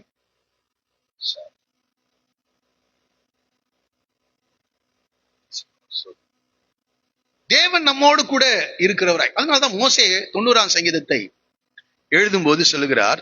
வாசிக்கலாமா? 90ஆம் சங்கீதம் 1-3 ஆண்டவரே, ஆண்டவரே, தேவரீர் தலைமுறை தலைமுறையாக, நன்றாய் புரியுங்க, ஆண்டவர் ஒரு தலைமுறைக்கு அல்ல. மனிதர்கள் மரிக்கிறது போல தேவன் மரிக்கிறவில்லை. அவர் நித்தியமான தேவன். இந்த சத்தியத்தை புரிந்து கொள்ளு. தேவன் பரிசுத்தம் உள்ளவராய் இருக்கிறது போல தேவன் உடைய இன்னொரு குணாதிசயம் என்னதுங்க, நித்தியமானவர். அவர் நித்தியமானவர். மோசே அதை அறிந்து சொல்கிறார், ஆண்டவரே, தேவரீர் தலைமுறை தலைமுறையாக எங்களுக்கு அடைக்கலமானவர். அப்போ இனி வருகிற தலைமுறைக்கும் அவர் தேவனாக அடைக்கலமாக அவர் இருக்கிறார். இப்ப சொல்றாரு, எப்பத்துல இருந்தா வாசிக்கலாம். அடுத்த வசனம், பர்வதங்கள் தோன்றும் முன்னும் நீர் பூமியையும் உலகத்தையும் உருவாக்கும் முன்னும் நீரே அநாதியாய் என்னென்றைக்கும் தேவனா. எப்போ? வருகிற தலைமுறைகளுக்கு மாத்திரம் இல்லப்பா, பர்வதங்கள், மலைகள், குன்றுகள், சமுத்திரம் இவைகள் எல்லாம் உண்டாகிறதற்கு முன்னும் நீரே அநாதியாய் என்னென்றைக்கும் தேவனாய். 3வது வசனம் போடுங்க, வாசிங்க பாருங்க. மனிதனை என்ன செய்கிறாரா, நிர்த்துளியாக்கி மனுபுத்திரரே திரும்புங்கள் என்கிறீர். போதும், நீங்க வீட்டுல போய் படிச்சு. அப்போ மனுபுத்திரரே திரும்புங்கள் என்று யார்தான் கட்டளை எடுக்கிறார் சொல்லுங்களேன், ஒரே சொல்லுவோமா? ஜீவனை கொடுப்பது எப்படி உண்மையோ ஜீவனை எடுப்பதும் உண்மை. என் வாழ்க்கையில ஆண்டவர் எனக்கு வெளிப்படுத்தி அதே நேரத்துல, எப்போ அதை ஆண்டவர் சொன்னார், அதே நேரத்தில் உயிர் பிரிந்த சம்பவங்கள் இருக்கிறது. அதே போல எப்படி சிலருடைய மரணம் ஏற்படும் என்று கர்த்தர் காண்பித்தார், அதே போல இந்த சத்தியத்தை அனுபவித்து நான் இந்த வார்த்தையை சொல்கிறேன். மனுபுத்திரரே திரும்புங்கள் என்கிறீர். தேவன் தான் அதை செய்யறாரு. எப்படி உயிரை கொடுக்கிறாரோ, பல சந்தர்ப்பங்களை நான் அதை அறிந்து உணர்ந்து நடுக்கத்தோடு பேசுகிறேன், எல்லா தாழ்மையோடு சொல்லுகிறேன். தேவன் தான் ஒரு மனிதனுடைய உயிரை என்ன செய்கிறார்? எடுக்கின்றார். ரொம்ப பயத்தோடு நான் பேசுகிறேன். தேவன் தான் அதை அந்த காரியம் தற்செயலாய் நடைபெறுகிற காரியம் அல்ல. மனுபுத்திரரே திரும்புங்கள் என்கிறேன். அதனால்தான் மோசே சொல், தேவனே தலைமுறையாக நீங்க படிச்சு பாத்தீங்கன்னா ஆரோனை பற்றி மோசேட்ட சொல்கிறார், நீ அந்த ஓர் என்ற மலைக்கு கூட்டிட்டு வா, அவனோடு கூட எலியேசரையும் கூட்டிக் கொண்டு வா. ஆரோனுடைய வஸ்திரத்தை எல்லாம் கலற்றி எலியேசருக்கு போடுறாங்க. வசனம் சொல்லுது, அவன் தன் ஜனத்தாரோடே சேர்க்கப்படும். பயங்கரமான காரியம். 3 பேரும் மலைக்கு போகும்போது ஆரோன் எல்லார்கிட்டையும் சொல்லிடுவாங்க, நான் திரும்பி என்ன செய்ய மாட்டேன், வரமாட்டேன். மரணம் என்பது நமக்கு நினைக்கிறோம் தற்செயலாக நடைபெற்றது. நல்லாதாங்க சாப்பிட்டு இருந்தாரு, தற்செயலாக கடந்து விட்டது. இல்லை, மனுபுத்திரரே திரும்புங்கள் என்றால் உடனே என்ன ஆயிடும், நம்ம மேல போக வேண்டியதுதான். ஆகவே இங்கே ஆகவே இந்த மனிதர்கள் மேல் நம்முடைய நம்பிக்கை இருக்கக்கூடாது. நான் மரணம் அடைய போகிறேன், தேவன் உங்களோடு கூட இருக்கிறார், அவர் தமது வார்த்தையை நிறைவேற்றுவார். அதான் ரொம்ப மிக முக்கியம். அப்ப நம்முடைய நம்பிக்கையை யார் மேல் வைக்கணும்? கர்த்தர் மேலதான் இருக்கணும். அதனால்தான் 146ஆம் சங்கீதம் 3வது வசனத்தில் நம்ம படிக்க போறோம். தயவுசெய்து கவனிங்க. 146ஆம் சங்கீதம் 3வது வசனம், பிரபுக்களையும் ரட்சிக்க திராணி இல்லாத மனுபுத்திரனையும் நம்பாதேயுங்கள். யார நம்ப கூடாதான்? பிரபுக்களா இருந்தாலும் சரி, ரட்சிக்க திராணி இல்லாத எந்த மனுஷனையும் என்ன செய்யாத, நம்பாத. அவனுடைய ஆவி பிரியும், அவன் எங்க போவான்? மண்ணுக்கு போவான். அந்நாளிலே அவன் யோசனைகள் அழிந்து போகும். யாக்கோபின் தேவனை தன் துணையாக கொண்டிருந்து தன் தேவனாகிய கர்த்தர் மேல் நம்பிக்கை வைக்கிறவன் பாக்கியவான். அடுத்த வசனம் ரொம்ப மிக முக்கியம். ஏன் அவர் மேல் நம்பிக்கை வைக்கணுமா? அவர் வானத்தையும் பூமியும் சமுத்திரத்தையும் அவையுள்ள யாவையும் உண்டாக்கினவர், அவர் என்றென்றைக்கும், ரொம்ப முக்கியம், அவர் என்றென்றைக்கும் உண்மையை காக்கிறவர். நான் மரிக்க போகிறேன், கர்த்தர் உங்களோடு கூட இருப்பார், அவர் தமது சொன்ன வார்த்தையை அப்படியே நிறைவேற்றுவார். ஒரு சொல்லுவோமா? ஒரு அற்புதமான தேவன். ஆகவே பிரபுக்களையும் ரட்சிக்க திராணி இல்லாத மனுபுத்திரனையும் நம்பாதேயுங்கள், அவன் ஆவி பிரியும், அவன் தன் மண்ணுக்கு திரும்புவான். அந்நாளிலே அவன் யோசனைகள் அழிந்து போம். ஆனால் கர்த்தர் மேல் எந்த மனிதன் நம்பிக்கை வைக்கிறானோ அவன் பாக்கியவான். ஏனென்றால் அந்த தேவன் எப்படிப்பட்டவர்? வானத்தையும் பூமியும் சமுத்திரத்தையும் அவையுள்ள யாவையும் உண்டாக்கினவர், அவர் என்றென்றைக்கும் உண்மையை காக்கிறவர். எவ்வளவு பெரிய காரியத்தை சொல்லிட்டு போறார். 48:21 நான் போகிறேன்பா, கர்த்தர் உங்களோடு கூட இருக்கிறாரு, அவர் சொன்ன வார்த்தை என்ன செய்வார்? ஏன்னா ஆபிரகாமுக்கு சொன்னார், உங்களுடைய சந்ததி தங்களதல்லாத அந்நிய தேசத்துக்கு கடந்து செல்வார்கள், அங்கே 400 வருடம் உபத்திரவப்படுவார்கள். இன்னும் உபத்திரவமே என்ன செய்யல, ஆரம்பிக்கல. அங்கே இருந்து நான் அவளை அழைத்து கொண்டு வருவேன் என்று ஆண்டவர் ஆபிரகாம் கிட்ட சொல்லியிருக்காருப்பா. அந்த வார்த்தை அப்படியே நிறைவேறும். தலைமுறைகள் போகலாம், கர்த்தர் கூட இருக்கின்றார். அதனால்தான் சொல்றாரு, ஆண்டவரே தலைமுறையாக நீர் எங்களுக்கு அடைக்கலமானவர். சொல்லுவோமா? ஒரு நல்ல தேவன். ஆகவே இவர் ரொம்ப தெளிவா சொல்லுகிறார், கர்த்தர் அடைக்கலமா இருக்கிறார். ஆகவே கர்த்தர் தமது வார்த்தையை நிறைவேற்றுகிறார். பேதுரு கூட இதை தன்னுடைய நிருபத்தை சொல்லுகிறார் வேறொரு விதத்துல. அது கூட படிச்சுவோமா? 2 பேதுருவின் நிருபம் 1வது அதிகாரம், 2 பேதுருவின் நிருபம் 1ஆம் அதிகாரம் 12 வாசிக்கலாம். இது நிமித்தம் இவைகளை நீங்கள் அறிந்தும் நீங்கள் இப்பொழுது அறிந்திருக்கிற சத்தியத்தில் உறுதிப்பட்டிருந்தும் உங்களுக்கு இவைகளை எப்பொழுதும் நினைப்பூட்ட நான் அசதியாயிரு. நான் சத்தியத்தை எல்லாம் சொல்லியிருக்கேன், அதை எப்போது நீங்கள் நினைப்பூட்ட நான் அசதியாகிறேன். ஏனென்றால் அவர் சொல்றாரு, நம்முடைய கர்த்தராகிய இயேசு கிறிஸ்து எனக்கு அறிவித்தபடி நான் என் கூடாரத்தை விட்டு போவது சீக்கிரத்தில் நேரிடும் என்று அறிந்து. ஆண்டவர் வெளிப்படுத்திட்டார். யாருக்கு? பேதுருக்கு. கூடாரத்தை விட்டு எப்படி ஆரோனுடைய மரணத்தை குறித்தும் மோசே தன்னுடைய மரணத்தை குறித்தும் ஆண்டவர் பேசினது போல பேதுரு கிட்ட பேசுறாரு. கூடாரத்தை விட்டு சீக்கிரமாய் போகிறது நேரிடும் என்று அறிந்து இந்த கூடாரத்தில் நான் இருக்கும் அளவும் உங்களை நினைப்பூட்டி எழுப்பி விடுவது நியாயம் என்று எண்ணுகிறேன் என்று சொல்லுகிறார். அப்போ சில சத்தியங்களை நான் உங்களுக்கு நினைப்பூட்ட வேண்டும். அதற்காக நான் ஒரு காரியத்தை, மேலும் நான் சென்று போன பின்பு இவைகளை நீங்கள் எப்பொழுதும் நினைத்துக் கொள்ள ஏது உண்டாயிருக்கும்படி பிரயத்தனம். அதனால நான் எல்லாத்தையும் கடிதங்களாக என்ன செய்கிறேன், எழுதி வைக்கிறேன். இந்த சத்தியங்களை நான் போன பின்பும் நீங்கள் நினைக்கும்படியாக எழுதி வைத்திருக்கிறேன். அப்போ நான் புரிந்து கொண்ட காரியம், நான் மரிக்க போகிறேன், கர்த்தர் உங்களோடு கூட இருப்பார், அவர் சொன்ன வார்த்தைகள் நிலைத்திருக்கும். அதான் சொல்றார். நான் போயிடுவேன், பேதுரு சொல்ற, நான் போயிடுவேன், ஆனால் இந்த சத்தியங்களை தொடர்ந்து நீங்கள் நினைவு கூற நான் பிரயத்தனம் பண்ணுவேன். ஏனென்றால் வார்த்தை என்னுடையதல்ல, வார்த்தை யாருடையது? தேவனுடையது. அந்த வார்த்தையை ஜனங்கள் தொடர்ந்து நினைவு கூற நான் முயற்சிகளை எடுப்பேன். எவ்வளவு பெரிய காரியம்! அவங்களுக்கு எல்லாம் அது புரிந்திருக்கு. தேவனுடைய வார்த்தை அழியாதது, தேவனுடைய வார்த்தை நிலைத்திருக்கக்கூடியது, தேவனுடைய வார்த்தையை தேவன் நிறைவேற்றுகிறவராக இருக்கிறார். சரி, இப்போ அடுத்த ஒரு காரியத்தை நான் சொல்ல விரும்புகிறேன். இப்போ ஆண்டவர் இவர்களுக்கு சில வாக்குறுதிகளை கொடுத்தார். ஆபிரகாமுக்கு கொடுத்தாரா? ஈசாக்குக்கு கொடுத்தார், யாக்கோபுக்கு கொடுத்தார். ஆனால் எபிரேயர் நிருபத்துல நாம் படிக்கிறோம், வாசிக்கலாம். எபிரேயர் நிருபம் 11ஆம் அதிகாரம், எபிரேயர் 11:39-40. யாராவது ஒருத்தர் சத்தமா வாசிங்க.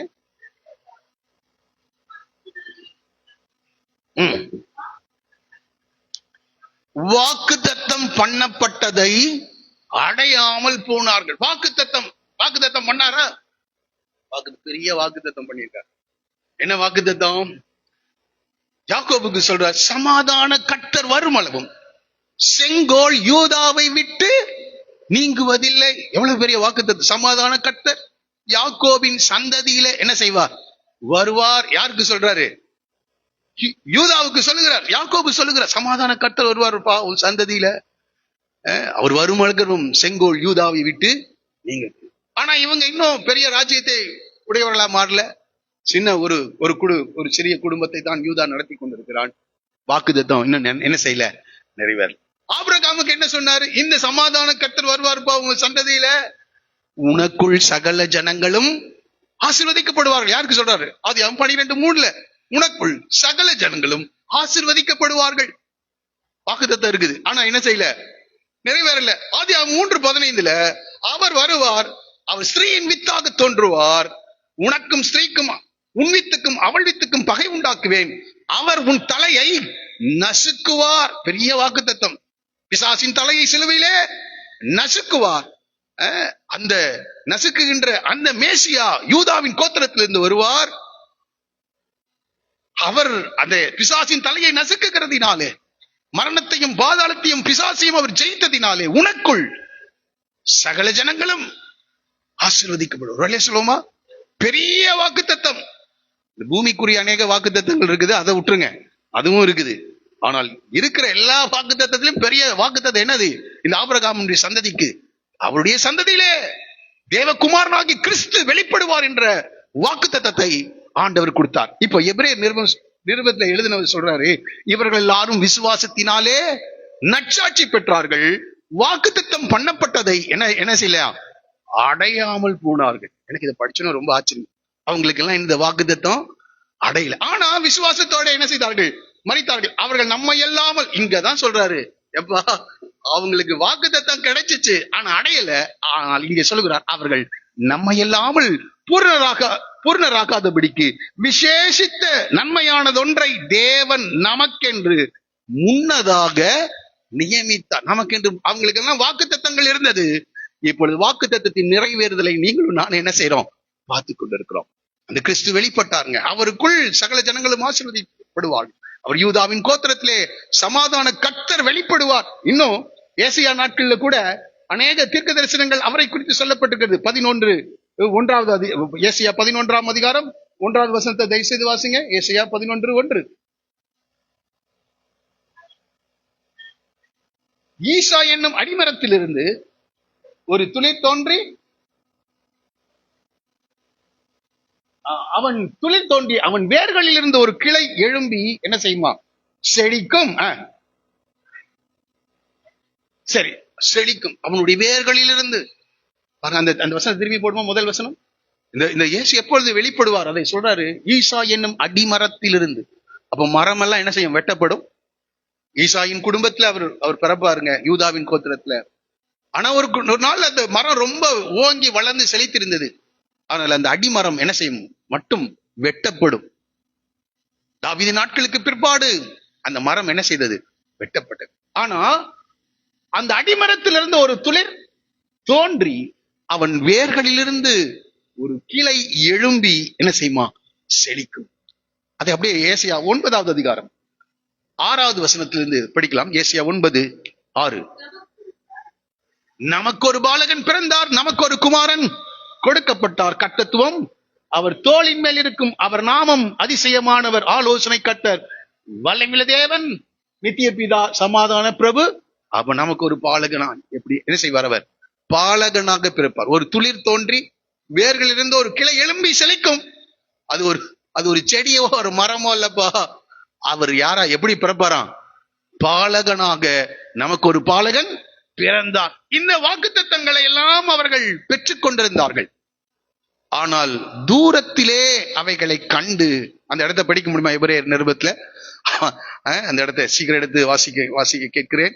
அவள் எல்லாரும் அதை தூரத்திலே கண்டு நம்பி அணைத்து கொண்டு விசுவாசத்தோட மறுத்தார்கள். எத்தனாவது வசனம்? அதை 13 வாசிங்க. அடையாமல் பாருங்க, இவங்க எல்லாம் ஆபிரகாம், ஈசாக்கு, யாக்கோபு, ஏசாயா, இவர்கள் எல்லாரும் அந்த வாக்குத்தத்தத்தை பெற்றிருந்தார்கள். வாக்குத்தத்தம் பண்ணப்பட்டதை அடையாமல் தூரத்திலே அவைகளை, எபிரேயர் 11:13 இங்க இருக்கணும், அப்பதான் கரெக்டா வரும். 11:13 வாசிங்க. தூரத்திலே அவைகளை கண்டு அது என்ன செஞ்சாங்களாம்? கண்டாங்களாம், தரிசித்தார்கள். அது என்ன செஞ்சாங்க? உங்களுக்கு ஆண்டவர் கொடுத்த வார்த்தையை நம்புறீங்களா?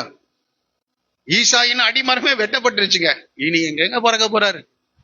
அவர்கள் என்ன செய்தார்களாம்? நம்பி அதை என்ன செய்தார்களாம்?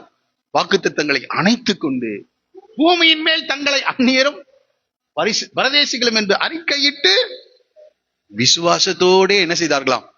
விசுவாசத்தோட மரித்தார். ஆனா அதை சுதந்திரிக்கல. அதனாலதான் அவர்கள் நம்மை இல்லாமல் பூர்ணராகாதபடிக்கு விசேஷித்ததான ஒரு நன்மையை கர்த்தர் உங்களுக்கென்றும் எனக்கென்றும் என்ன செய்தார்? எனக்கு இதை படிச்சு பார்க்கும்போது ரொம்ப அற்புதமான ஒரு காரியம் என்னன்னா, இந்த யாக்கோபு இவைகள் எல்லாம் தன்னுடைய சந்ததியிலே நடக்க போகின்ற காரியங்கள் எல்லாம் தன்னுடைய பிள்ளைகளுக்கு ஒவ்வொன்றாய் அறிவித்து முடிச்சாச்சு. தன்னுடைய இறுதி அல்லது தன்னுடைய சரீரத்தை நல்லடக்கம் செய்ய வேண்டிய விதங்களையும் அவர்களுக்கு சொல்லிவிட்டு அவன் பிராணன் போய் ஜீவன் போய் தன் பிதாக்களோட சேர்க்கப்பட்டான். ஒரு அற்புதமான ஒரு சூழ்நிலை அங்கே நிகழ்கிறது. ஆனால் இவர்கள் எல்லாரும் எந்த வாக்குத்தத்தத்திற்காக காத்திருந்தார்களோ, எதை நம்பினார்களோ, எதை அணைத்துக் கொண்டார்களோ, எதற்காக வாஞ்சித்து காத்திருந்தார்களோ, அந்த குமாரனும் இந்த பூமியில வெளிப்பட்டார். ஒரு சொல்லுவோமா? வெளிப்பட்டாரா? எப்படி வெளிப்பட்டார்? நமக்கு ஒரு பாலகன் பிறந்தாரா? பிறந்தார். இவர்களை போல 180 வயது அவர் வாழலைங்க. 175 வயது ஆபிரகாமுடைய வாழ்க்கையை அவர் வாழவில்லை.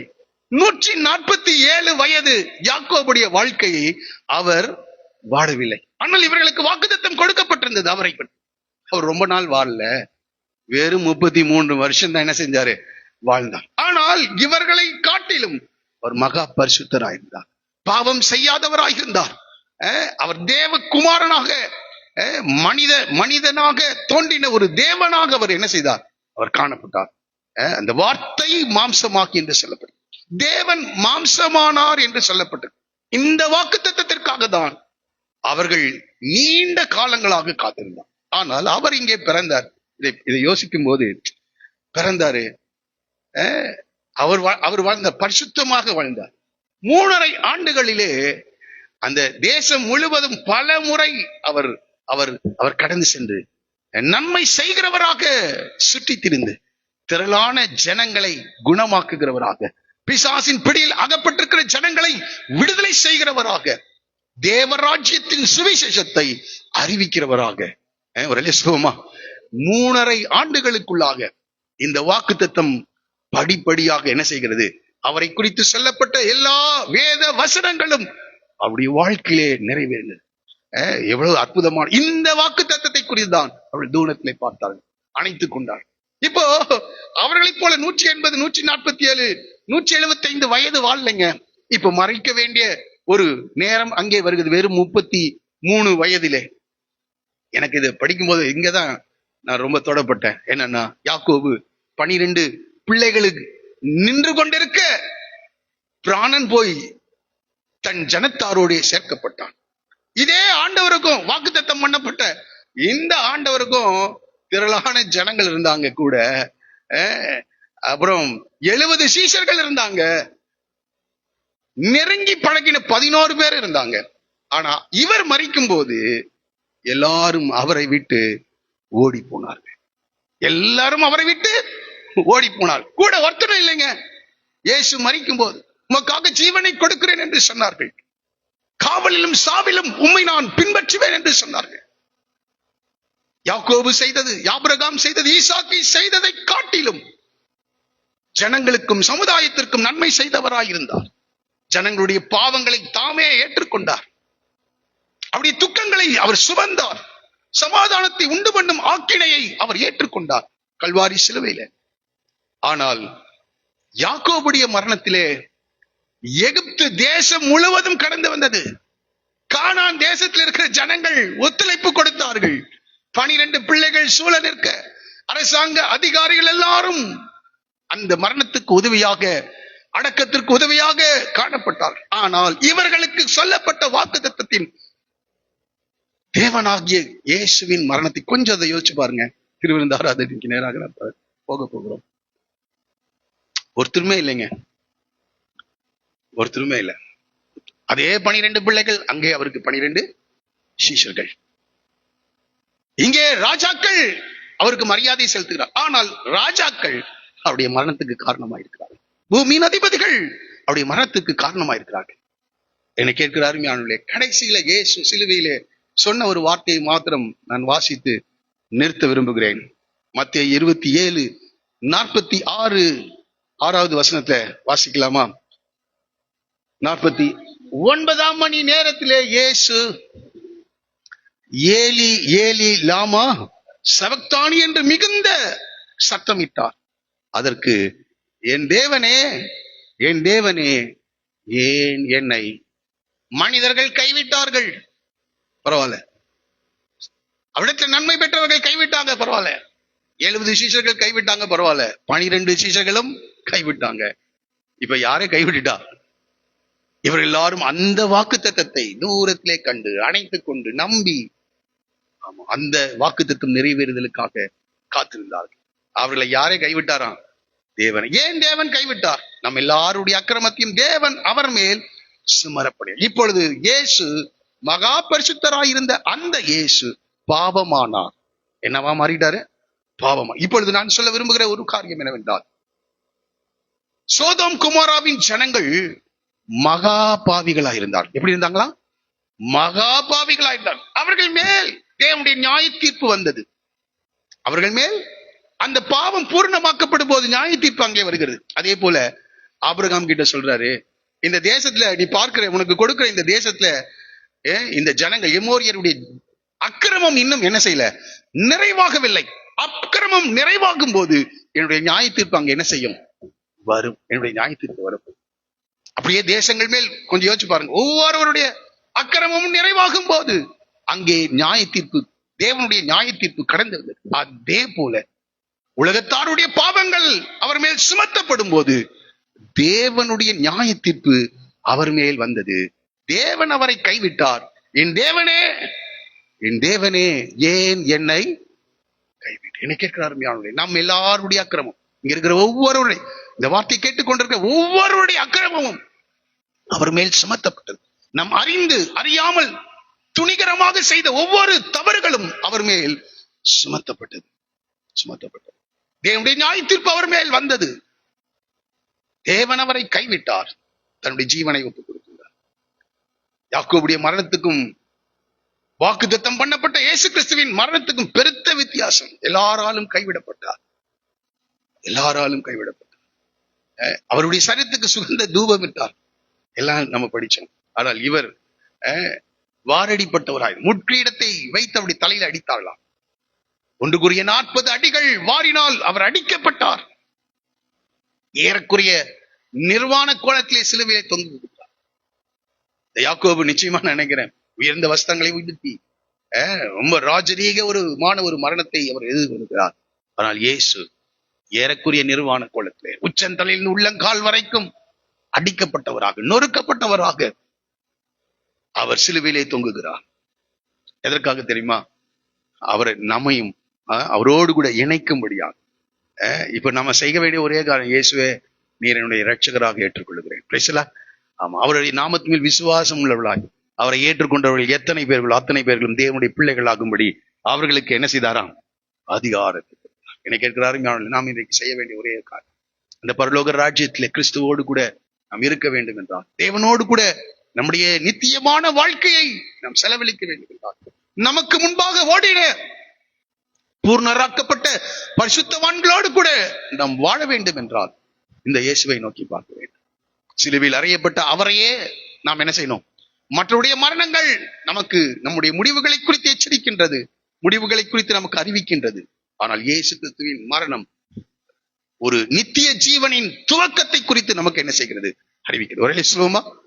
ஆமா, இந்த உலக ஓட்டத்தின் முடிவை மற்றவர்களுடைய மரணம் அறிவிக்கலாம், ஆனால் நித்திய ஜீவனின் வாழ்க்கையை குறித்து இயேசுவின் மரணம் அறிவிக்கிறது. இந்த காலவேளை உண்மையாக அந்த சிலுவையை நோக்கி பார்க்கிறது. எவ்வளவு பெரிய தியாகத்தை இயேசு சிலுவையில பண்ணியிருக்கிறார், செய்து முடித்திருக்கிறார். சாதாரண காரியம் அல்ல. யாக்கோபு எதிர்பார்த்த, ஆபிரகாம் எதிர்பார்த்த, ஈசாக்கு எதிர்பார்த்த, முற்பிதாக்கள் எதிர்பார்த்த, ஏசாயா எரேமியா தீர்க்கதரிசிகள் எதிர்பார்த்த, தீர்க்கதரிசனம் உரைத்த அந்த இயேசுவை நாம் இப்பொழுது பார்க்கிறோம். அவருடைய வாழ்க்கையிலேயே சொல்லப்பட்ட எல்லா தீர்க்கதரிசன வாக்குத்தத்த வார்த்தைகளும் நிறைவேறினது. ஆனால் அவருடைய மரணம் அகோரமான ஒரு மரணம். எதற்காக என்றால், நம்மையும் பிதாவிடத்திலே சேர்க்கப்படும்படி. நான் என் ஜனத்தாரோடு சேர்க்கப்பட போகிறேன் என்று சொல்கிறார். அவரோடு கூட நம்மை சேர்க்கும்படியாக பிதாவாகி தேவன் தமது குமாரனாகிய இயேசுவை இந்த பூமிக்கு அனுப்பி கொடுத்தார். அவருடைய மரணத்துக்கும் யாக்கோபுடைய மரணத்துக்கும் பெருத்த வித்தியாசம் இருக்கிற. ஒவ்வொருவரையும் இவர் என்ன படிக்கிறோம், ஒவ்வொருவருக்காகவும் மரணத்தை என்ன செய்தாராம்? ருசி பார்த்தார். இங்க இருக்கிற அருமையான சகோதரியை, வாலிப பிள்ளையே, உனக்காக இயேசு மரணத்தை ருசி பார்த்தார். அதை தான் நினைவு கூறுகிறோம். இந்த அப்பத்தை அவருடைய சரீரமாக, இந்த ரத்தத்தை, இந்த ரசத்தை அவருடைய ரத்தமாக நாம் ஆசீர்வதிக்கிறோம். எதற்காக என்றால், எனக்காக இயேசு மரணத்தை ருசிப்பார். ஏனென்றால் நான் நித்திய ஜீவனை அடையும்படியாக, தேவனோடு கூட நான் நீடித்து வாழும்படியாக இயேசு மரணத்தை ருசிப்பார். ஏனென்றால் ஆபிரகாம் செய்த பாவத்தின் நிமித்தம் மரணம் இந்த உலகத்திற்குள் பிரவேசித்தது. இந்த மரணத்திலிருந்து தேவன் என்னை விடுதலையாக்கி நித்திய ஜீவனோடு கூட ஜீவனிலே நான் பிரவேசிக்கும்படியா இயேசு தமது சரீரத்தை சிலுவையிலே பிற்க ஒப்புக்கொள்ள. எல்லாரும் அப்படியே எழுந்து நிற்போமா? Praise the Lord.